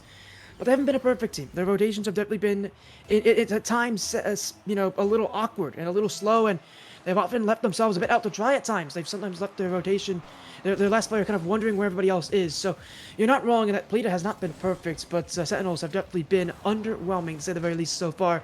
They'll need something very late in this game. Now, they've got the time to do it. They've got more than enough time to do it, but they're going to make this count, and considering that they've only had 4 shots this game, they've not had very much to look at in terms of offense.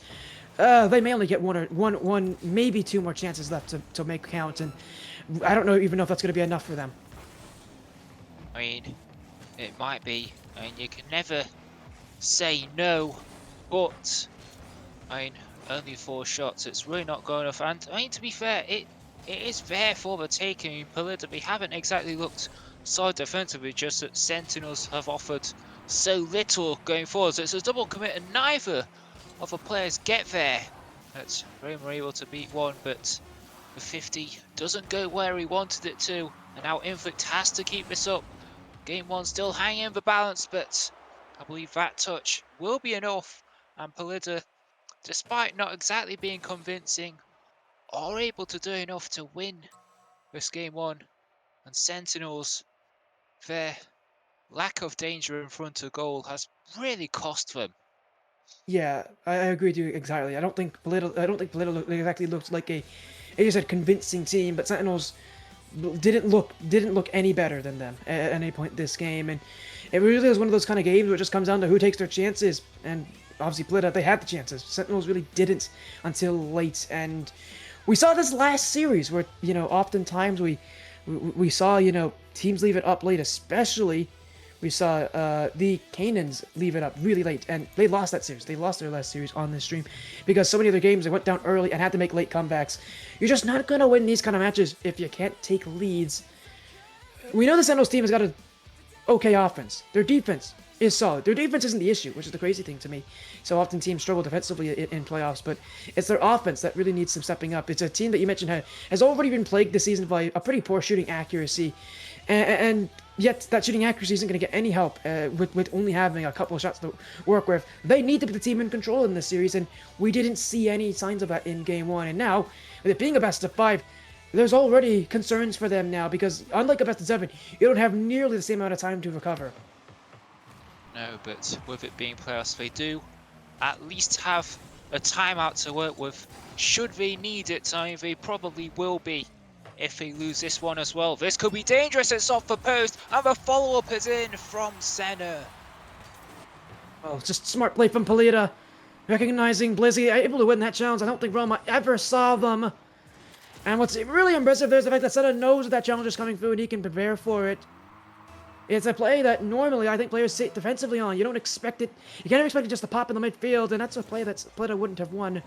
But it's a big challenge win. It's an early goal again, and the Sentinels once more with the pressure against them here. They can give up a goal, but as we've seen already, with a team that has not been all that threatening on offense in this series so far, this one goal is already a huge deficit for them to overcome.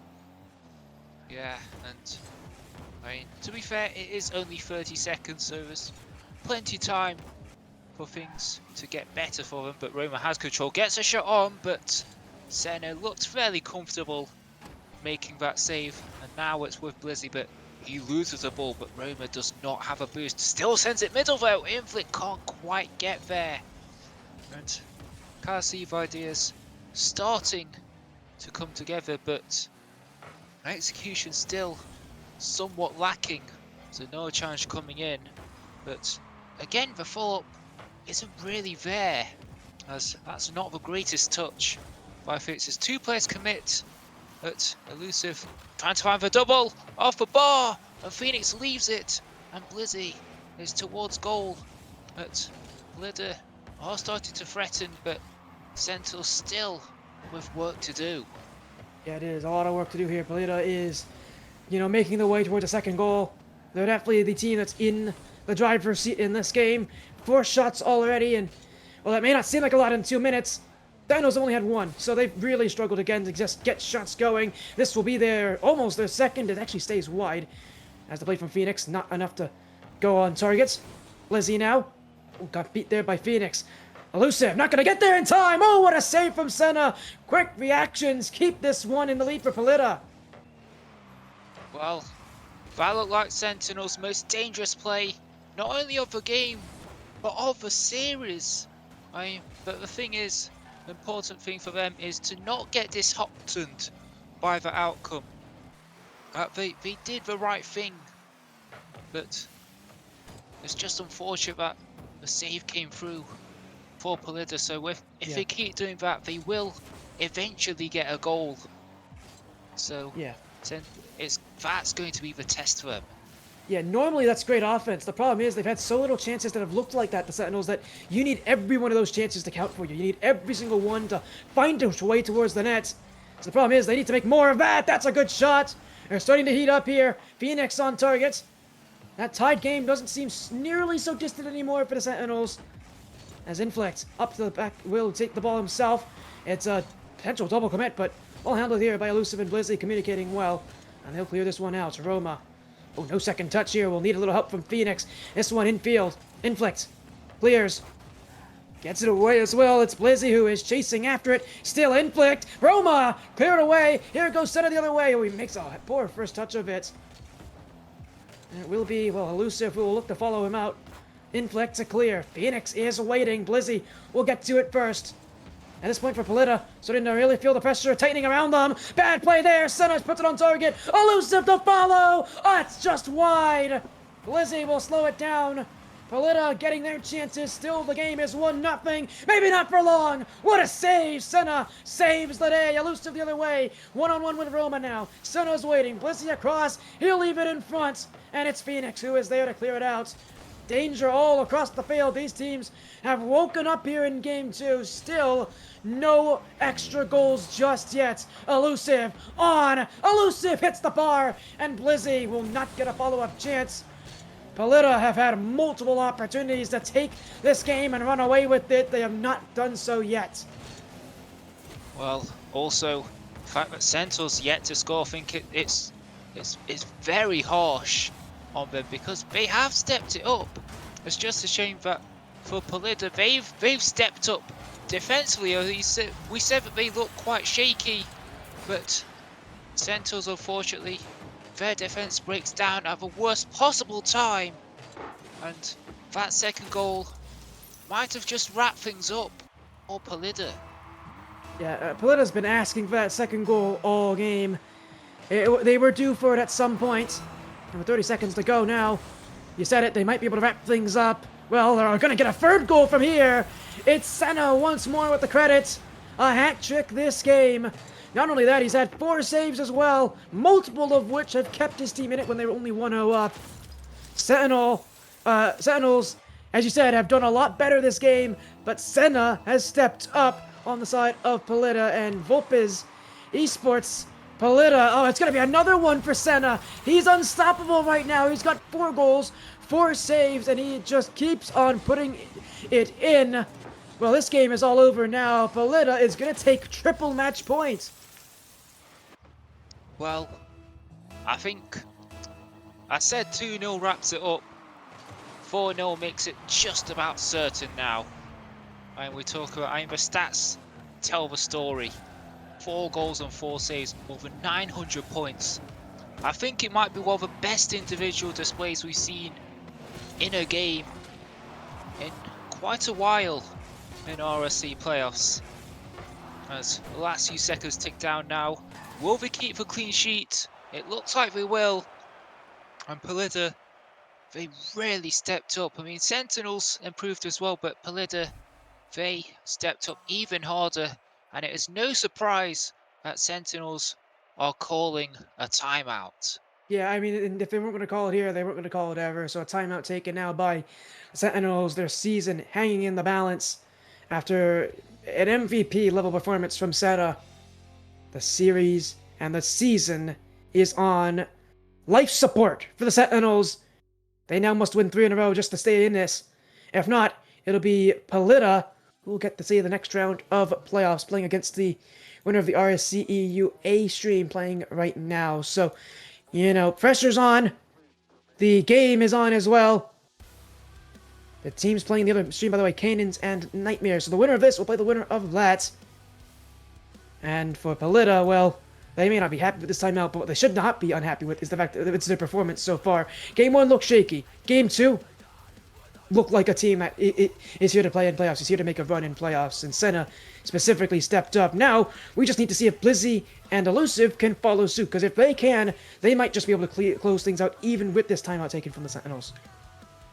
Yeah, and I just want to look at, I believe there was like a set of predictions earlier. I just want to go back to them, see if I can find them. And not many people have Polita going very far at all. In fact, not a single person who did predictions had Polita going past this round. So they're really confounding the critics. So as for Sentinels, I mean, they've got to wake up.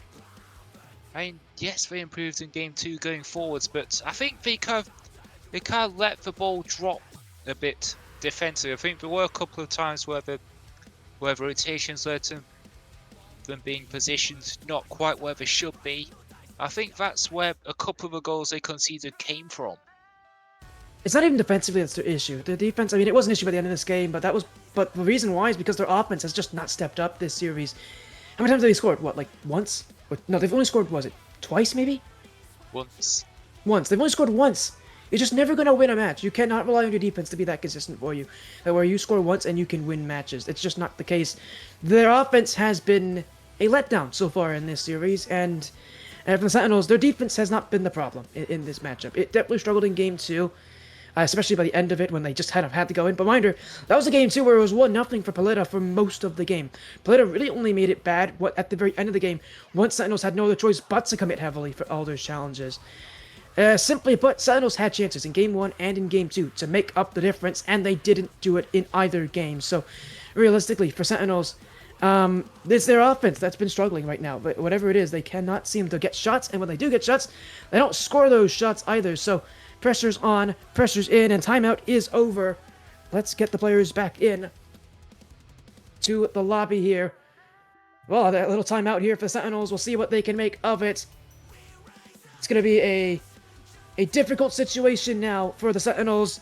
Pressure's on. You decided a team that the critics, the people that, you know, in theory should know, you know, how these teams perform, should be able to tell you what you should expect. Even they're surprised, because right now Sentinels giving you a performance that they will not be happy with. Polita has given you a performance to be happy about, and at this point, only need to do this one more time to make it to the next round of the playoffs.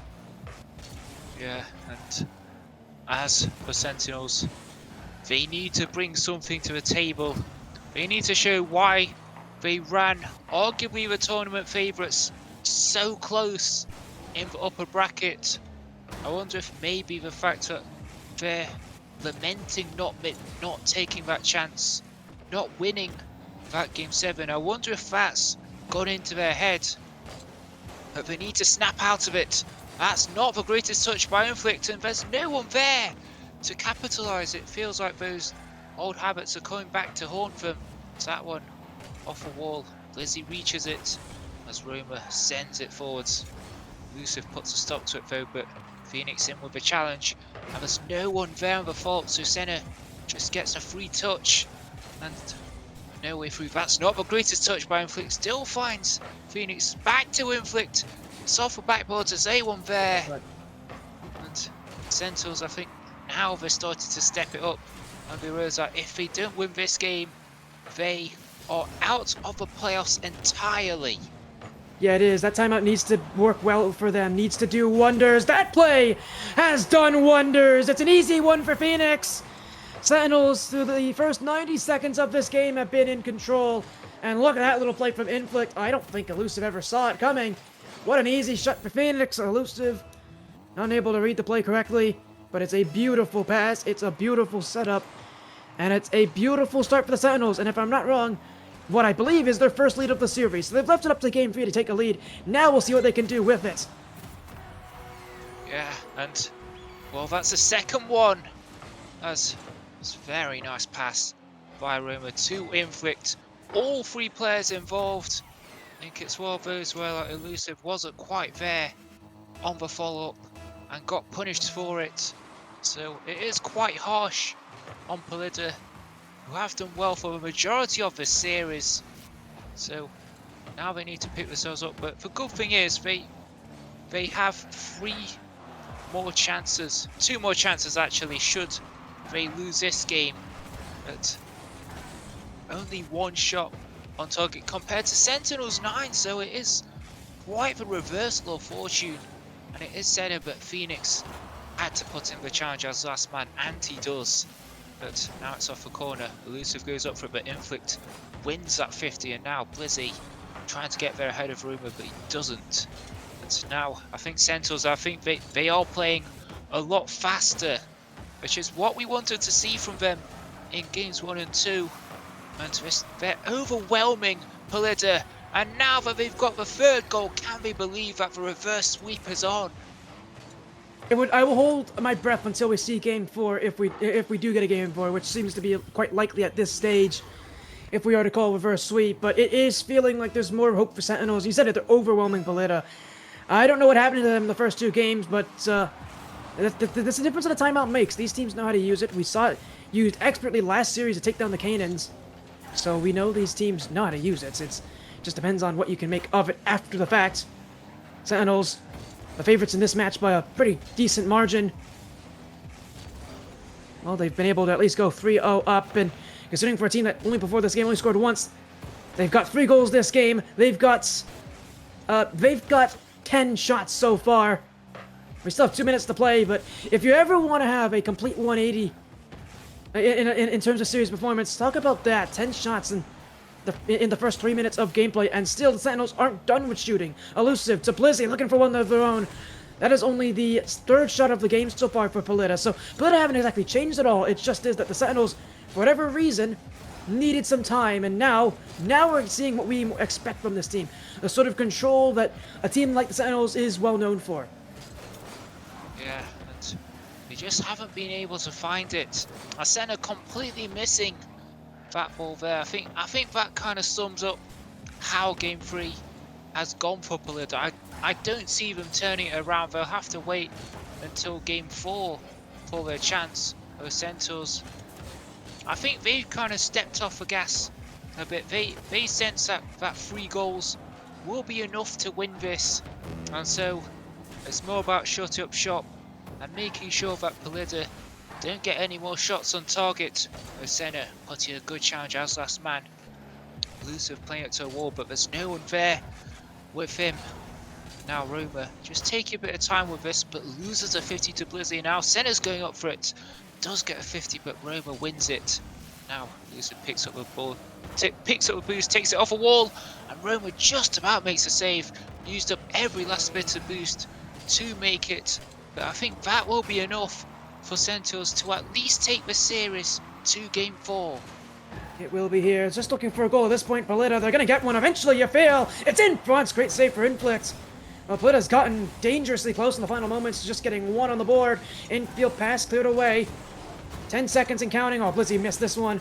Well, there goes all the offense for Polida that they've gathered. In the final moments, it will result in absolutely nothing for them. The ball will stay up a little longer. But at this point, Sentinels, a complete change in playstyle, a complete change in confidence for them. We've got Game 4 up next, and I mean, both of us coming into the series had Sentinels winning this one. Had Sentinels to take this series. If they were to do so, they'll need to win the next 2 games straight, but this is the best they've looked all series, and I mean, it's not even close. That's not even putting it lightly here. That's like by an extreme. It's a complete different looking team than what we've been accustomed to.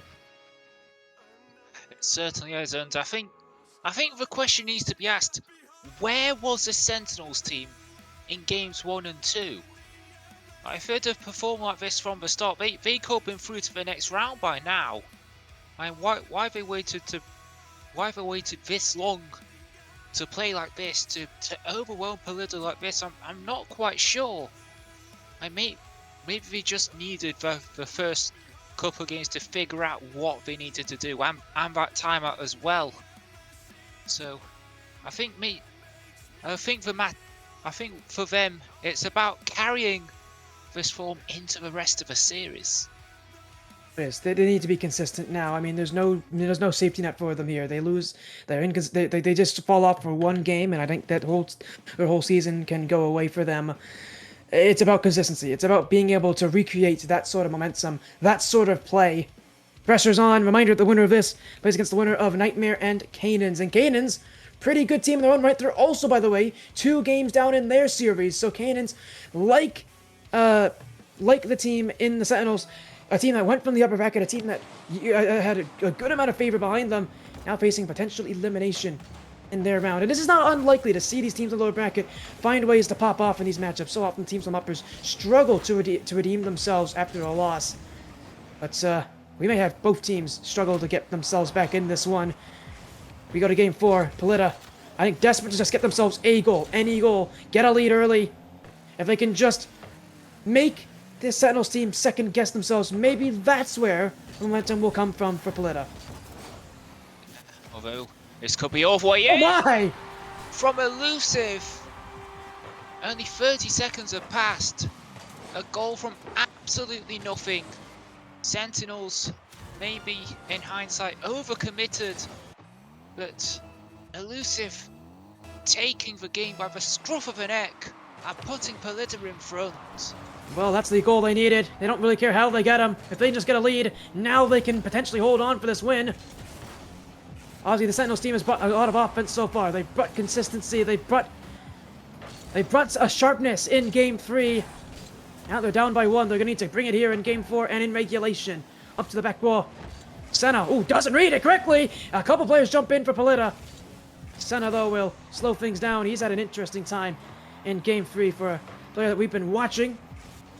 He's had his one big moments in, well, maybe his couple big moments in Game 2. He now needs to be able to kind of settle back into a strong consistency as Polida Puts it around him. Oh, it's another miss for Senna! Elusive put in a terrible spot because of it. He'll bail out his teammate, but that very easily could have tied up that game. Senna, if he ever gets the chance, should go back and thank him, because that was not an easy play for Elusive, nor should he have expected to have to make that save there, because Senna really should be getting that play in the first place. Yeah, I'm not sure if maybe he's starting to believe in his own hype of it, or maybe he just used up all of his energy in that game too. Oh, it breaks to Roma, and it's placed perfectly into the top corner. Really poor from Polita. Really, really poor from Elusive. You cannot challenge in that position. There's already a player there, and Elusive's the last one back. He challenges there. He's never going to win that challenge. The best that will happen from that challenge, that ball bounces off the sidewall and goes in the midfield anyway. So a really poor challenge from Elusive, and in a position where you cannot be making mistakes like that. That is an easy one for Sentinels. And for a team that, I would say, in the Sentinels, that hasn't really proven that they should get a goal back in this game, it's been given to them, and they may want to take the lead now from this. So, for Elusive, who I think has had a pretty good game thus far, that is a mistake that may prove to be costly as this game continues. Yeah, although the same could be said for Polita's goal, so if anything, things might have just evened themselves out in that regard. Oh, Roma doesn't quite get there, so Polita a bit of time, or maybe not, as that demo could open things up, but Senna's a great challenge from him.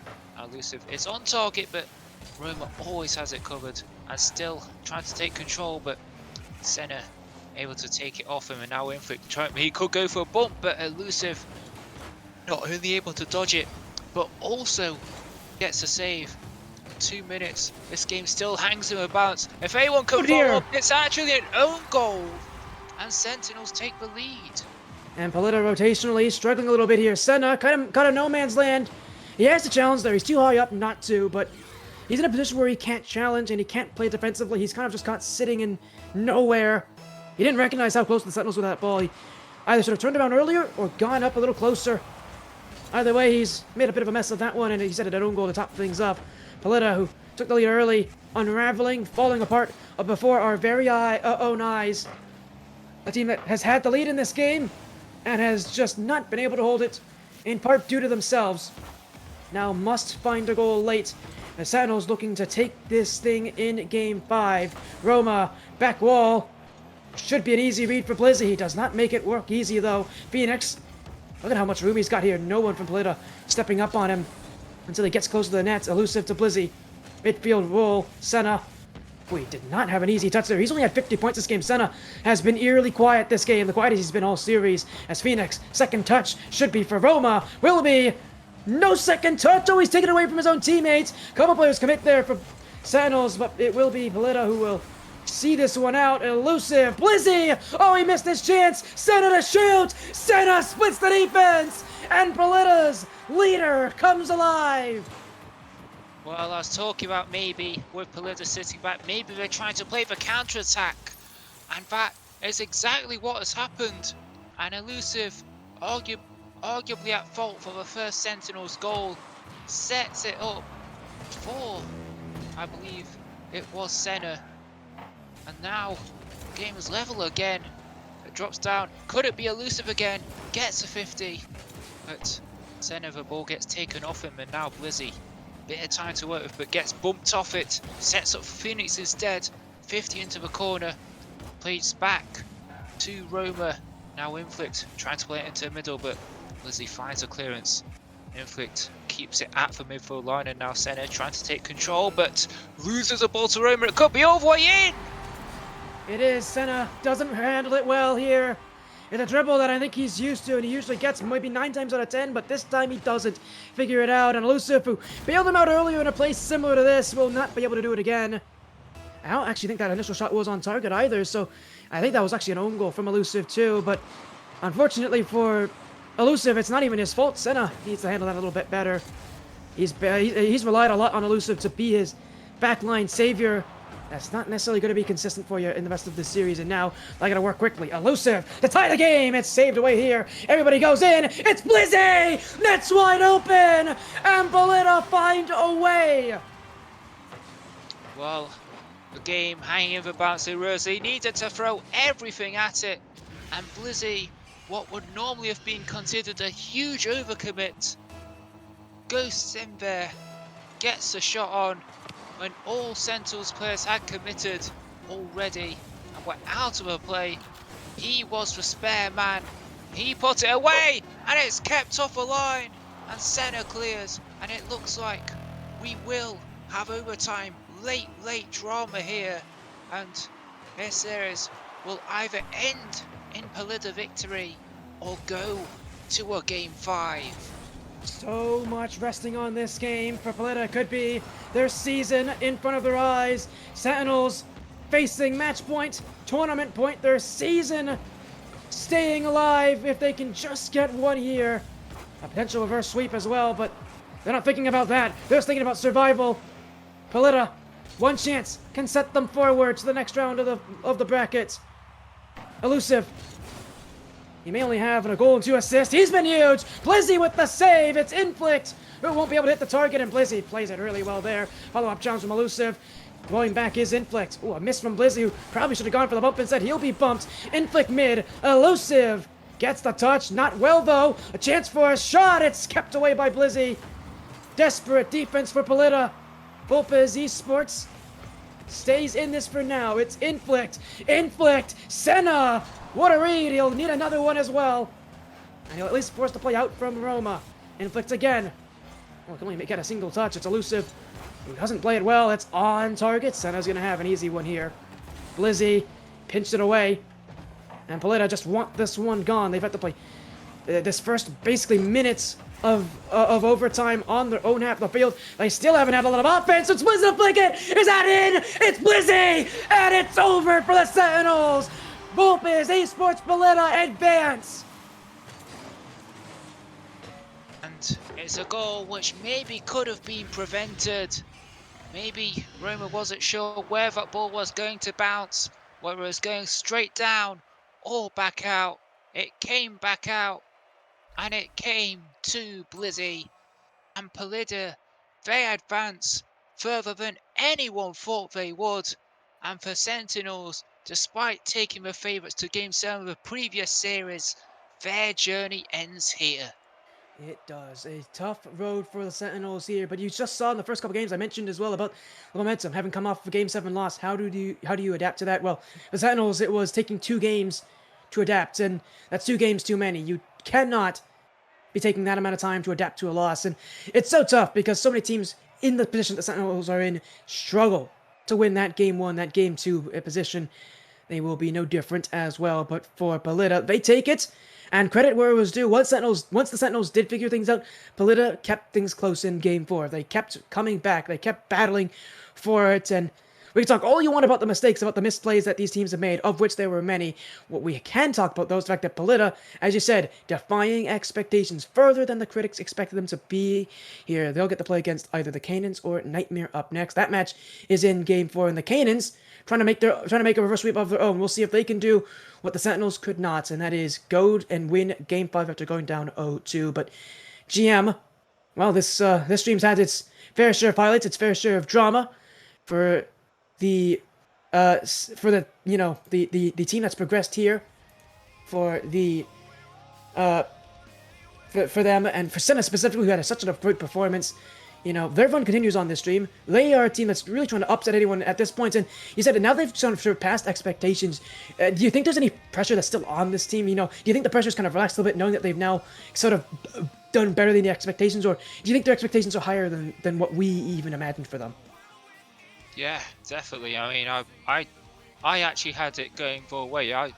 And before the series started, I thought Sentinels would be winning this 3-1. We didn't get time to do actual predictions, so I am very surprised that this series went where it did, and we didn't even get a chance to mention the series MVP, which was Senna. I think that Game 2 display kind of gave him that status by itself, but throughout the whole series, really solid. That Game 2 really sticks out. Yeah, so that Game 2 from Senna, we said maybe one of the best performances we've seen from an individual in a playoff match in maybe this season, I would say. Probably the best individual performance in a game that we've seen from one player. Well, their run continues here for Polida. They are going to be in the next round of the lower brackets.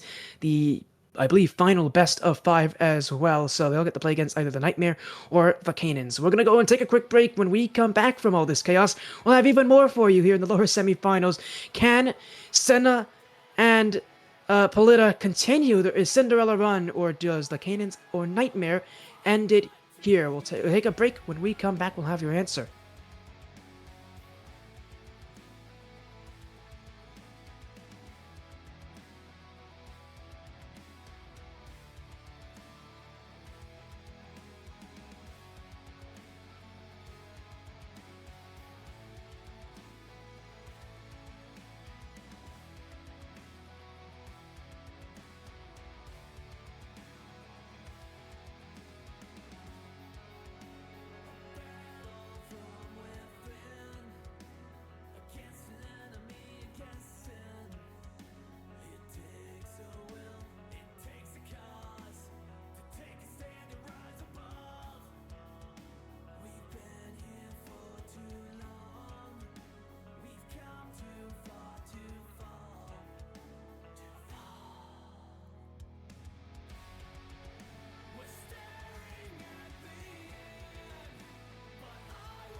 sing for the one you love the most. Careful, she's listening right down the hall. We cannot say we will not evolve. So we set sail, carry on, moving forward to take another step in the proper direction. Out of sight, out of mind, it's no wonder we never seem to exist. Scream for me, I want to hear you. Breathe for me, I want to feel you. Why did you try to explain what's happening? Scream for me, I want to hear you. Breathe for me, I want to feel you. Why did you try to explain what's happening? It's happening, happening, happening now. We're crowned so high, better knock it off. 'Cause we all fall again, cutting so deep, my friend. You're on your own.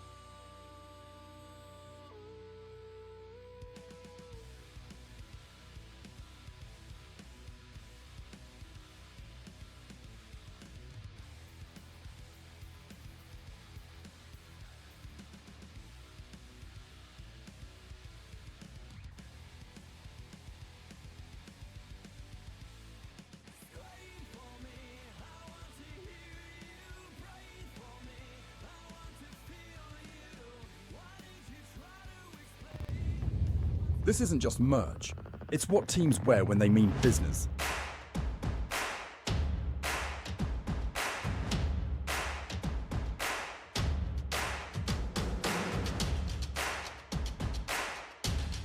Every stitch, every print, every detail, made to perform.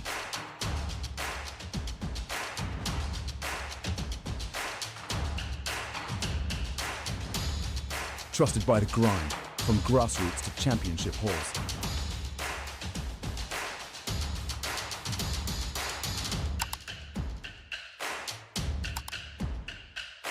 Build your team store.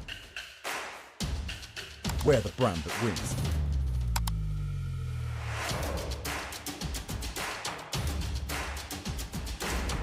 SpartanWare, trusted by the grind.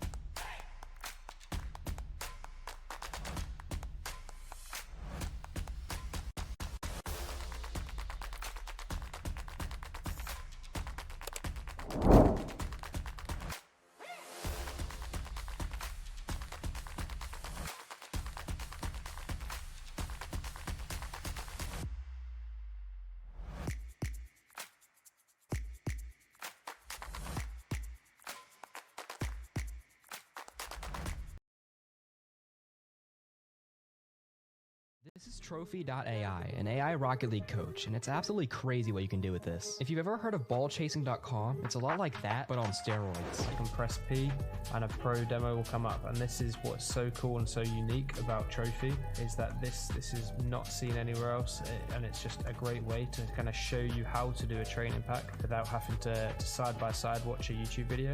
And this is actually really cool. Training paths. So you basically, you know the skill trees from Assassin's Creed, Spider-Man, Sekiro, you know that sort of games where you have to, you get skill points, use them, you unlock new skills. This is sort of very similar, but instead of actually getting skill points, you're actually doing the mechs. And also a cool feature as well, guys, watch this.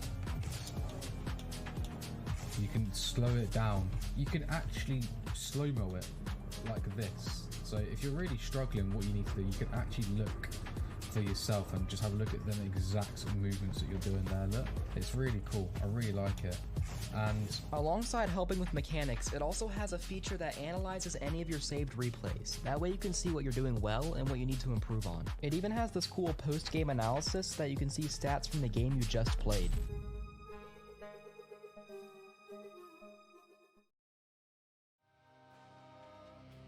Hello everyone, welcome back to the RCB stream. I'm Veiled, and joining me here is Blaze, or Blake, you may call him if you want to. You may not call me Blake. That's a totally different person. You might be surprised to see me on the casting table once again after my big failure yesterday as a streamer, as Blaze can attest to. No, but for real though, we are getting ready to get into the last series on the speed stream of tonight. It's the lower semi-finals, and it's Palida versus Nightmare. After Nightmare have been fighting their way through the lower bracket, so have Palida as well. I believe they both came from the upper bracket in the play-ins though, if I'm not mistaken.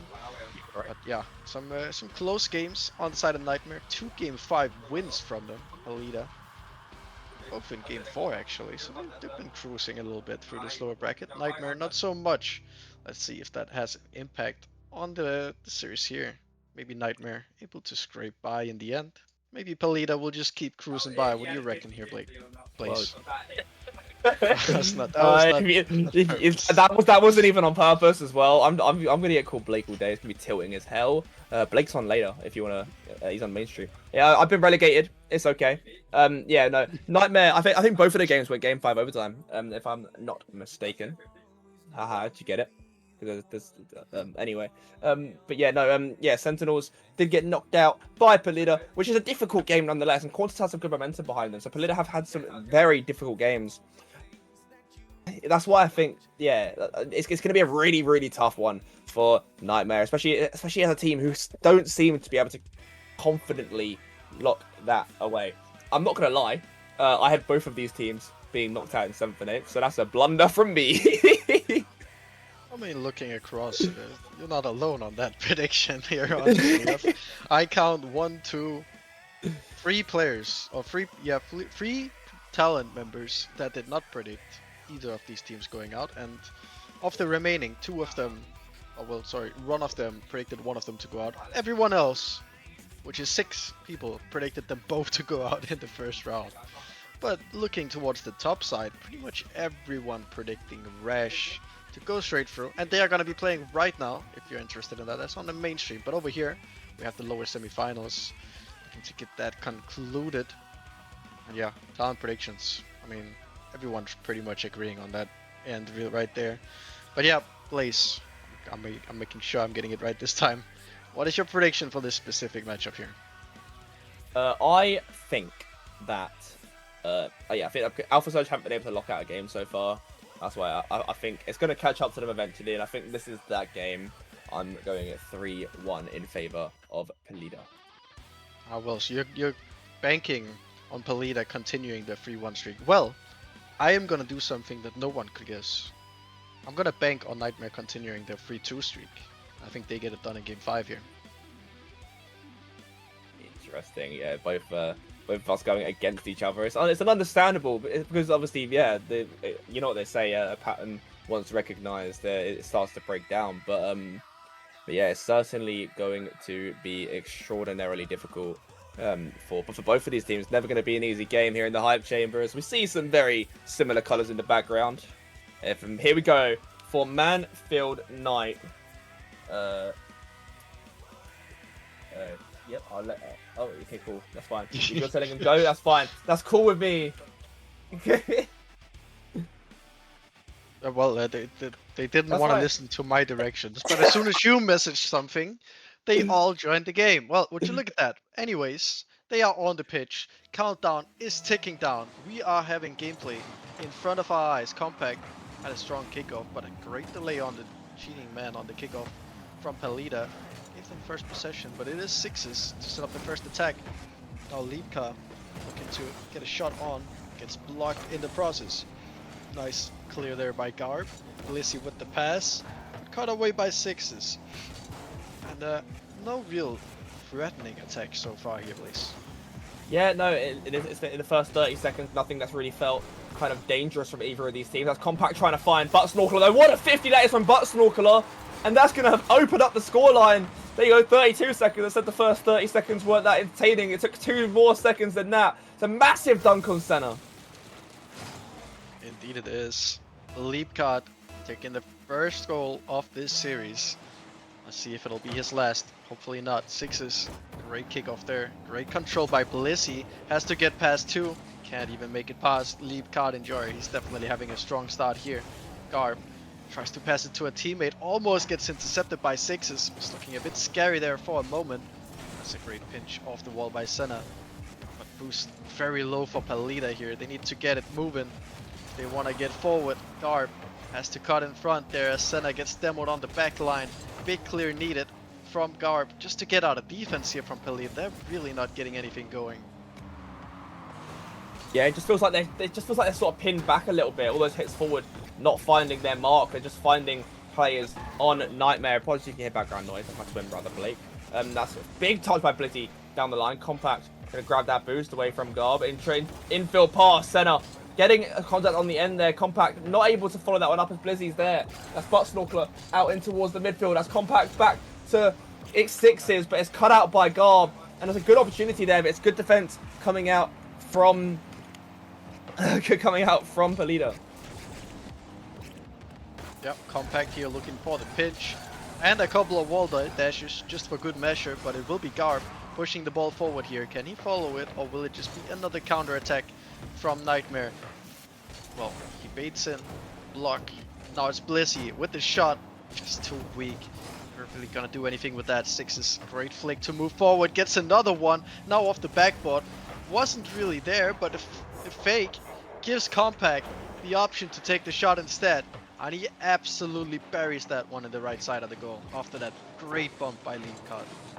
Yeah, what a bump. Yeah, I believe Leap Card is Butt Snorkeler, so you might hear one of us say Leap Card, one of us say Butt Snorkeler. That's just what it can be. What a bump though. Yeah, great bump. I was talking about the fact that he had a strong start in this series. Well, he's just keeping that going. But Snorkeler, of course, been around for a while now. What a save, actually. There on the goal line. Garb gonna have to redirect it backwards, but it's Compact up very early here, and he's gonna try and make it all by himself. It's blocked by Senna. Now Garb can take it forward. Blizzy moving in for that bump, gets it, but does Sixes recover in time? No, he does not. It's Garb to carry it into the goal to get one back for Palita. Yeah, I'm not sure if he faked the reset there or if he just missed it, but it works out perfectly. Doesn't need to get any touch on it. Sorry, I'm just looking at that. I'll respond to that one in just a second when I stop speaking. Butt Snorkeler and Senna on the kickoff over towards the right-hand side. It's Blizzy trying to get something else on that. Compact going to miss out on that one as Sixes plays it high. Senna, the player who's rotating back now, reset by Butt Snorkeler towards backboard. Senna missing, it's Compact! Will make it a 2-goal gap again. Indeed, it is. Garb, awkward on the backboard. Flips, almost reads the shot actually. I think it was just a mistake on the backboard from him, but almost gets the save in the end. Not quite though. Now Compact, great kickoff from him, but Snorkeler can follow this one. Leaves it for Sixes. Now it's in the midfield floating, but it's Senna there first. Blizzy with the immediate shot and can follow it, but what a save by Butt Snorkeler. He has put his team on his back in this game, even though Compact sitting on the top of that scoreboard. Can definitely attribute a lot of this early success to Butt Snorkeler. Oh, absolutely. He's certainly been working incredibly hard. We've seen it progress from the last series as well. Started off the last series slow because he wasn't warmed up. Obviously, Winfall played in that first game. Butt Snorkeler, since he got brought back into this roster, since he made it back, it's been beautiful Rocket League from him. Sixes also impressed me in the last series. Compact looking to get this one out. Good 50 with Garb. That's gone straight towards the net. Is Senna and Blizzy jumping at each other. Butt Snorkeler trying to get this one in towards the middle. Unable to. Blizzy faking out loads of players here. Missing the flick though. Elusive is Garb. Able to follow that one up. Big demo on Compact as Butt Snorkeler on towards the ceiling. Might be looking for a pinch here. That's a decent amount of power from that position. Yep, Blizzy now looking a bit awkward on the backboard. Makes well to get past Butt Snorkeler though. Compact diving in, gets it centered. Is there a follow-up? No. Bump was attempted by Sixes, but that was about it for that attack. Senna now has a lot of time to work with, but really just makes it awkward for himself. That whiff could make things dangerous, but Compact up for the task. Defense on the side of Nightmare has been absolutely on point. It's been beautiful so far. It's been some very pretty Rocket League. We've got a good touch from Compact. You have to think Alpha, Surge, Nightmare. They haven't had to do anything fancy. It doesn't feel like Palita have anything that much in terms of aggression, but it will find its way through anyway. thanks to the 50 of Senna and Blizzy's perfect positioning. Yep. And Snorkel finding himself in the middle of 3 Palita players, doesn't have any idea where to go. And you can't really fault him for it. Ended up being in between 2 players. Couldn't do anything but just watch that ball float into his goal. 23 seconds left, however. Palita needing another goal if they want to make it back in this game. But it's looking like it's getting more and more difficult for each second that ticks away. And Nightmare is doing everything to keep that ball on the blue half. Make it as difficult for Palita as possible. And it's just not happening, is it? They're just not really able to make it through. Blizzy maybe looking for Senna in the midfield. Is cut out by Snorkel. Touches the ground. Nightmare will win game number 1. And it's good play by Nightmare. A little bit of a lapse in concentration towards the end there. Maybe we'll see something like that come to play again. That's the only reason. That's the only way I really see Palita getting anything out of this game. The way that Nightmare were playing was incredibly good. Yeah, they just had pressure all the time. They were all just locked in from the get-go. You know, the saves were on point. The team plays were locked in. You can tell the communications from these players is on point. So they don't have to think about anything, but just individual reaction. And it's just showing. Like, every single time that they have to react on a whim, they are there. It's only really when Palita is just outdoing them on an individual basis, that's where Palita's goals were coming. But Nightmare, as a team, is looking absolutely insane right now. Oh, looking incredible. They looking like I won't lie. My prediction probably a bit once again controversial, but I don't think that they have the capacity to take it in them to keep the momentum going forward.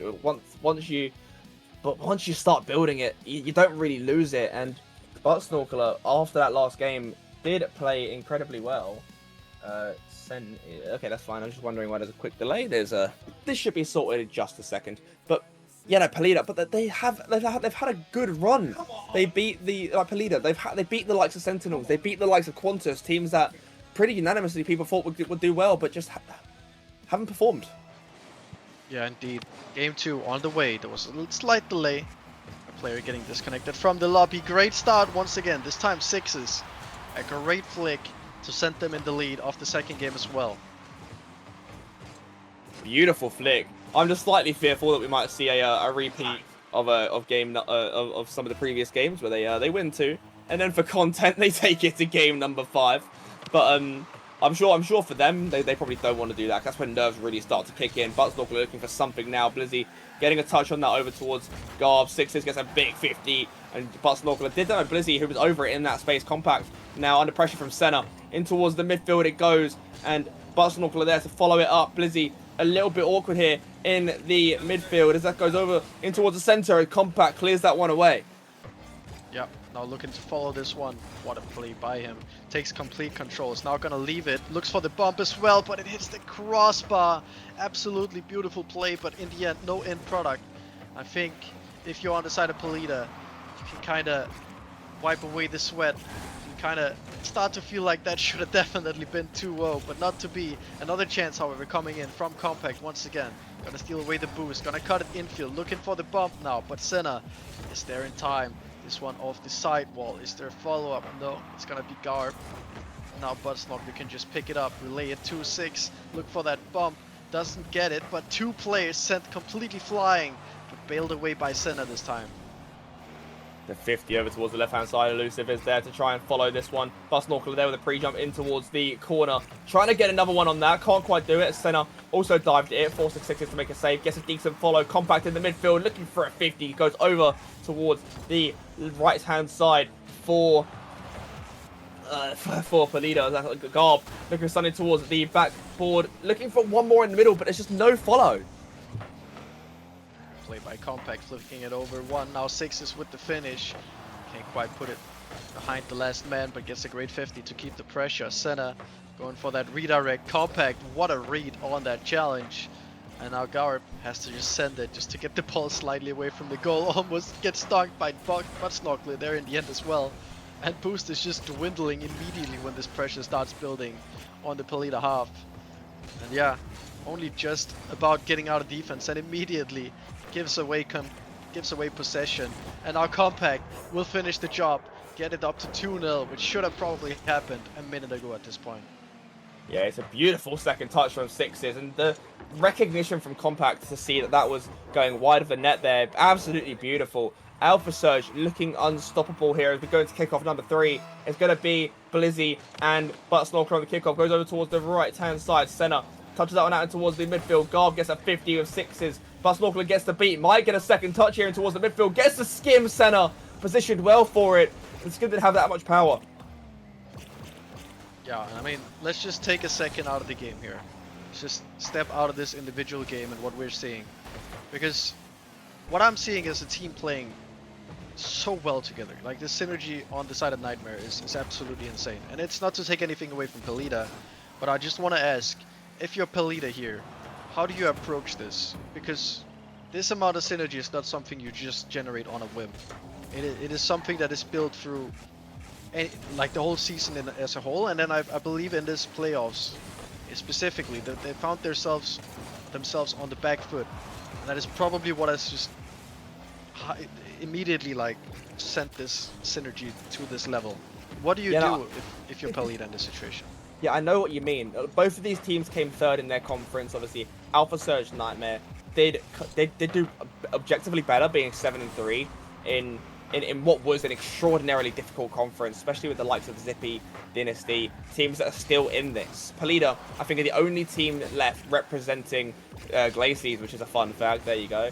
But yeah, it's about the practice. I think it's about how much you've warmed up coming into this, because you had the week's break. I think a lot of it matters on like how much as a team you guys have learned, whether you've been doing coaching and stuff. I don't think there's anything you can do on the day now really to affect this. You just got to try and use what you've learned over the course of the season, and against a team like Alpha Surge Nightmare, who will suffocate you till the very end, it's so difficult. And I think they need to get Blizzy more involved. Like, there you go, Blizzy getting an assist of his own, but I feel like he had like in the 40s worth of points before that right there. He has to do a little bit more. Yeah, but I mean, just starting out with saying this is a great offensive play by Pelita. But if you look at the big picture, there was also a big overcommit from the side of Nightmare, which have been few and far between in this series so far. And if that's what you're banking on for getting back in this game, well, I think you're gonna find it to be very difficult. I was thinking about like how do you approach this game plan wise, and I think, you know, saying that it's gonna be hard to bank on it, even then, I still think that is probably the way to go about it. Just try and defend as well as you can, soak that pressure, and bank on those counterattacks, because that is really the only way you're breaking through them right now with the amount of synergies going on. And I think we've glazed them enough. Can move back into this game. 1 goal separating them only now. Garb looking to chase this one down, gets it passed towards center. A bit of a whiff, but from the defense as well, means they at least keep the pressure for now, but has to concede it almost immediately. And are now looking. There's only a few seconds left. No boost. He was looking for something. It's slammed away by Buttsnorkel, and this has a chance. I think. Oh, what a chance that was! That's a flip reset. Nearly gets a double. But Alpha Surge are 1 game away. Pelita have to find something more. They've got to find another gear. Garb and Senna playing well. As I say, Blizzy just not that involved. And yeah, 32 ball touches compared to his teams, but I just think it's just not that influential. Obviously, ball touches don't mean anything, as you can see. Obviously, but Buttsnorkel having the second least on the pitch, getting MVP for Alpha Surge. But yeah, I think they need to use each other more. You've got to find those infield passes. You've got to find opportunities to get shots on target from awkward places. You've got to force something out of your opponent. We're just not seeing Pelita do that. I think they're also being put in a very difficult situation right now, because you can say maybe be more physical, maybe look for a couple demos in rotation, you know, open the field up a little bit. But that's so difficult when you're being staffed this much. Like, you know, they are fighting just for a breath of fresh air several times in the game. But I want to say, one thing that is really surprising to me is the fact that they're not calling a timeout. I understand that Nightmare is probably not going to be impacted by a timeout right now. Their momentum is not going to be slowed down. They showed that from the start of this series. They were ready to go.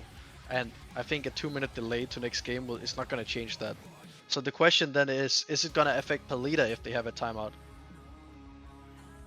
And as we have another slight delay here. the question is, will it affect Palita positively? And if they don't feel like there's anything that they can say to try and to change up their game plan or to try and change up how they're approaching this game, well then why call a timeout? And I think that's the decision that they've come to. Anyways, we're getting straight into game number 3 here. Blizzy now taking control of this, tries to flick it over one. Elusive, not able to get anything on that one as Sixes with control. Might try and take this one towards the bad board, might try and get it infield. It's Compact going to miss out on that one. Decent follow here. They're looking for something infield. It's across the face of net, and Sixes getting beat out by the defender. Senna now might try and start something for his team. Blizzy there with a follow. We said about getting Blizzy more involved. That's a good demo by Blizzy. Senna not able to send that one on target though. Yeah, now Garb pushing it back upfield. Finally building a little bit of pressure themselves as the demo comes in from Senna. Makes it difficult for Sixes to retain this possession now. Garb, great touch. Senna gets sent packing a little bit. Blizzy is just gonna pass it over towards Compact. Garb gets beaten out. The net is completely open. Senna coming up from behind to bail them out. Garb, great demo. And as I just mentioned, the physicality. Well, I didn't think they could make it work as well as they actually have. But kudos to them. They are definitely in this game now. Yeah, absolutely. It's just a change of pace coming out of Palita, and they had to. It was a necessary change in their play style. They didn't. They haven't had a choice. They've had no time on the ball. So how do you create time? You take players off the field. You give yourself opportunities to try and take control of it. And now Elusive going to get demoed there. Blizzy with a follow. Maybe is Sixes waiting down on the backboard. A bit awkward here as Compact under pressure. Senna gets a 50, but that's just shot towards the right-hand side of the net. And it's just wide from Elusive. Yeah, great save by Garb as well. Oh, sorry. Garb was the one shooting. Great save. And not as good as shot from Garb in the end. He now is going to have another chance there. Looked like he was going to go for the backboard, went for the goal instead. And now the counter is on. It's Bud Snorkler faking it out, but cannot leave it for his teammate. And all of a sudden, we're seeing a couple of cracks show from the side of Nightmare. It's now Senna up, fakes it for Blizzy, tries to pass it, but was expecting at least a touch from Senna. And when it didn't happen, it looked like it was crumbling a bit. Sixes fires another shot towards that blue goal, but it's just not good enough. Bud Snorkler tries to 50s it towards Compact, but gets caught out by the blue player. Now sent into the corner. Sixes looking to snipe Bud Snorkler, but just a bit too much power on this one.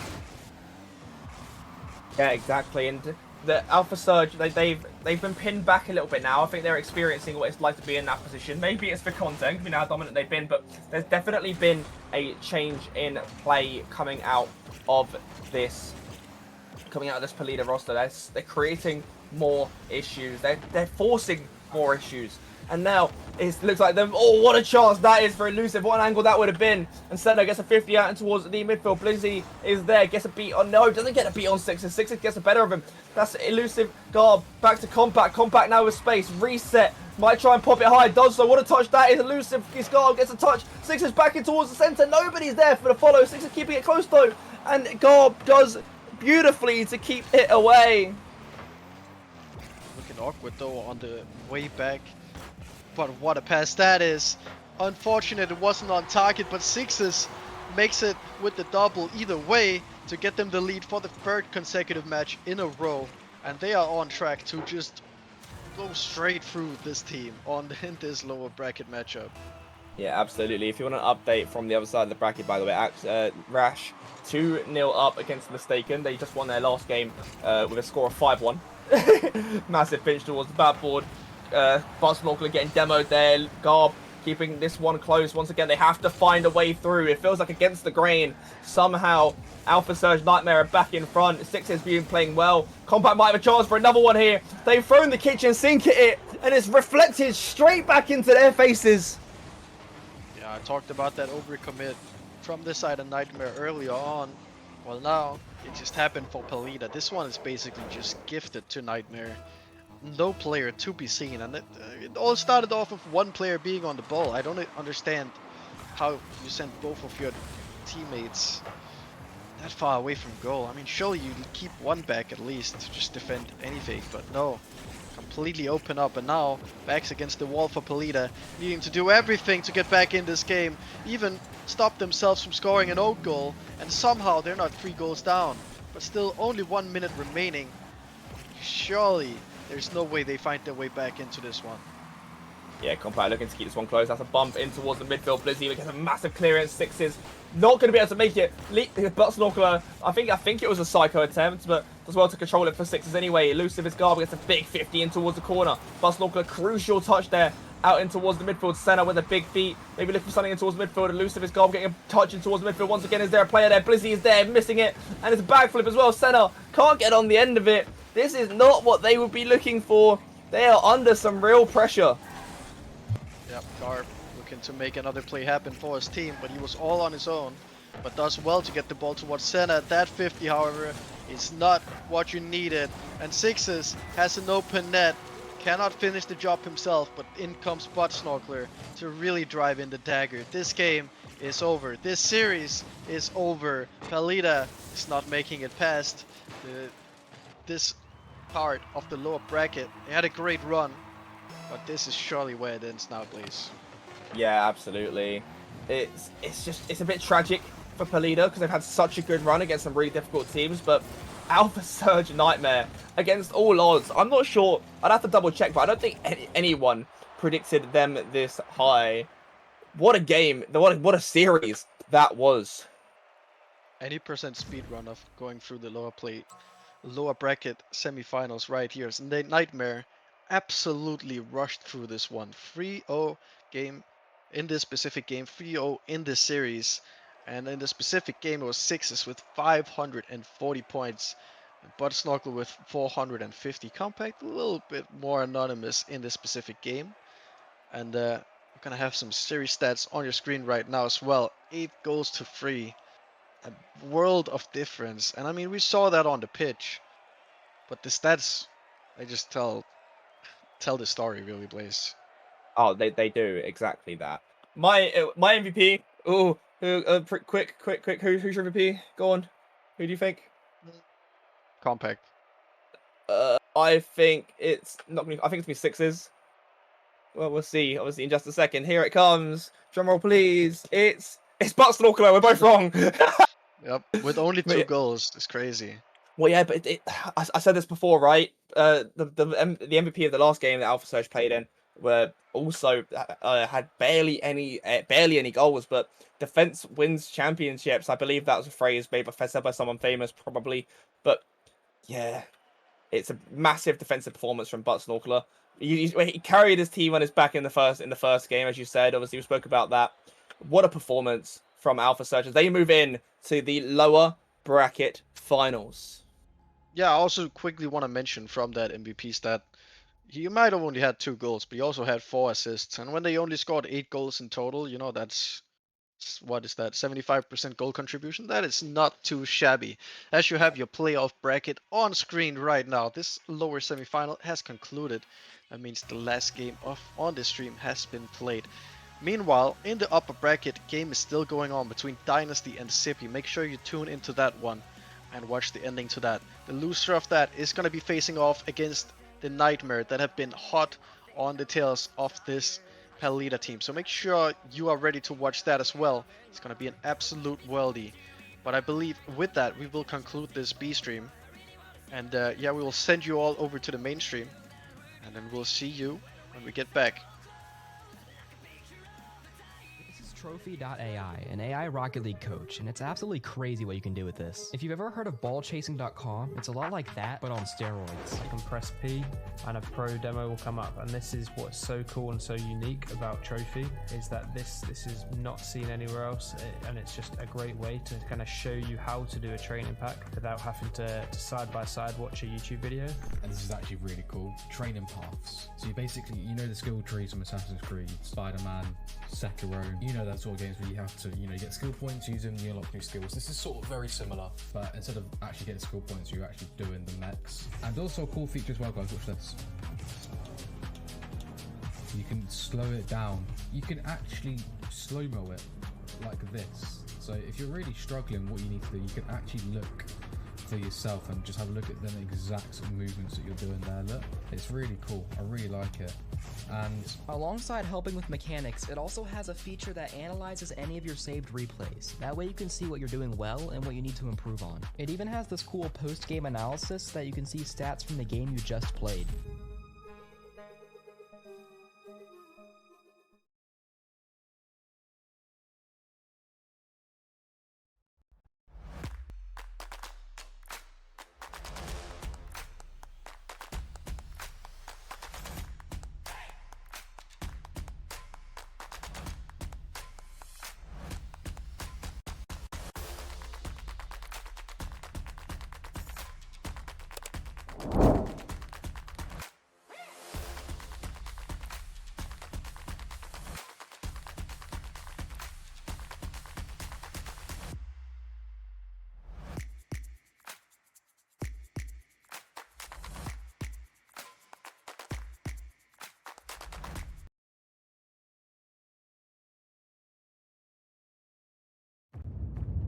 This isn't just merch, it's what teams wear when they mean business.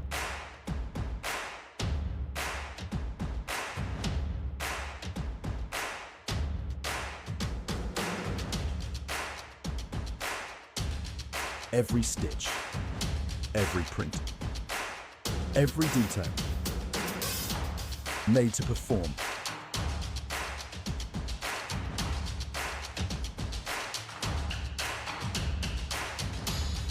Trusted by the grind, from grassroots to championship halls.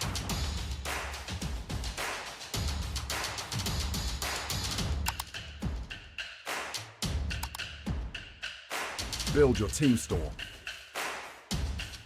Wear the brand that wins.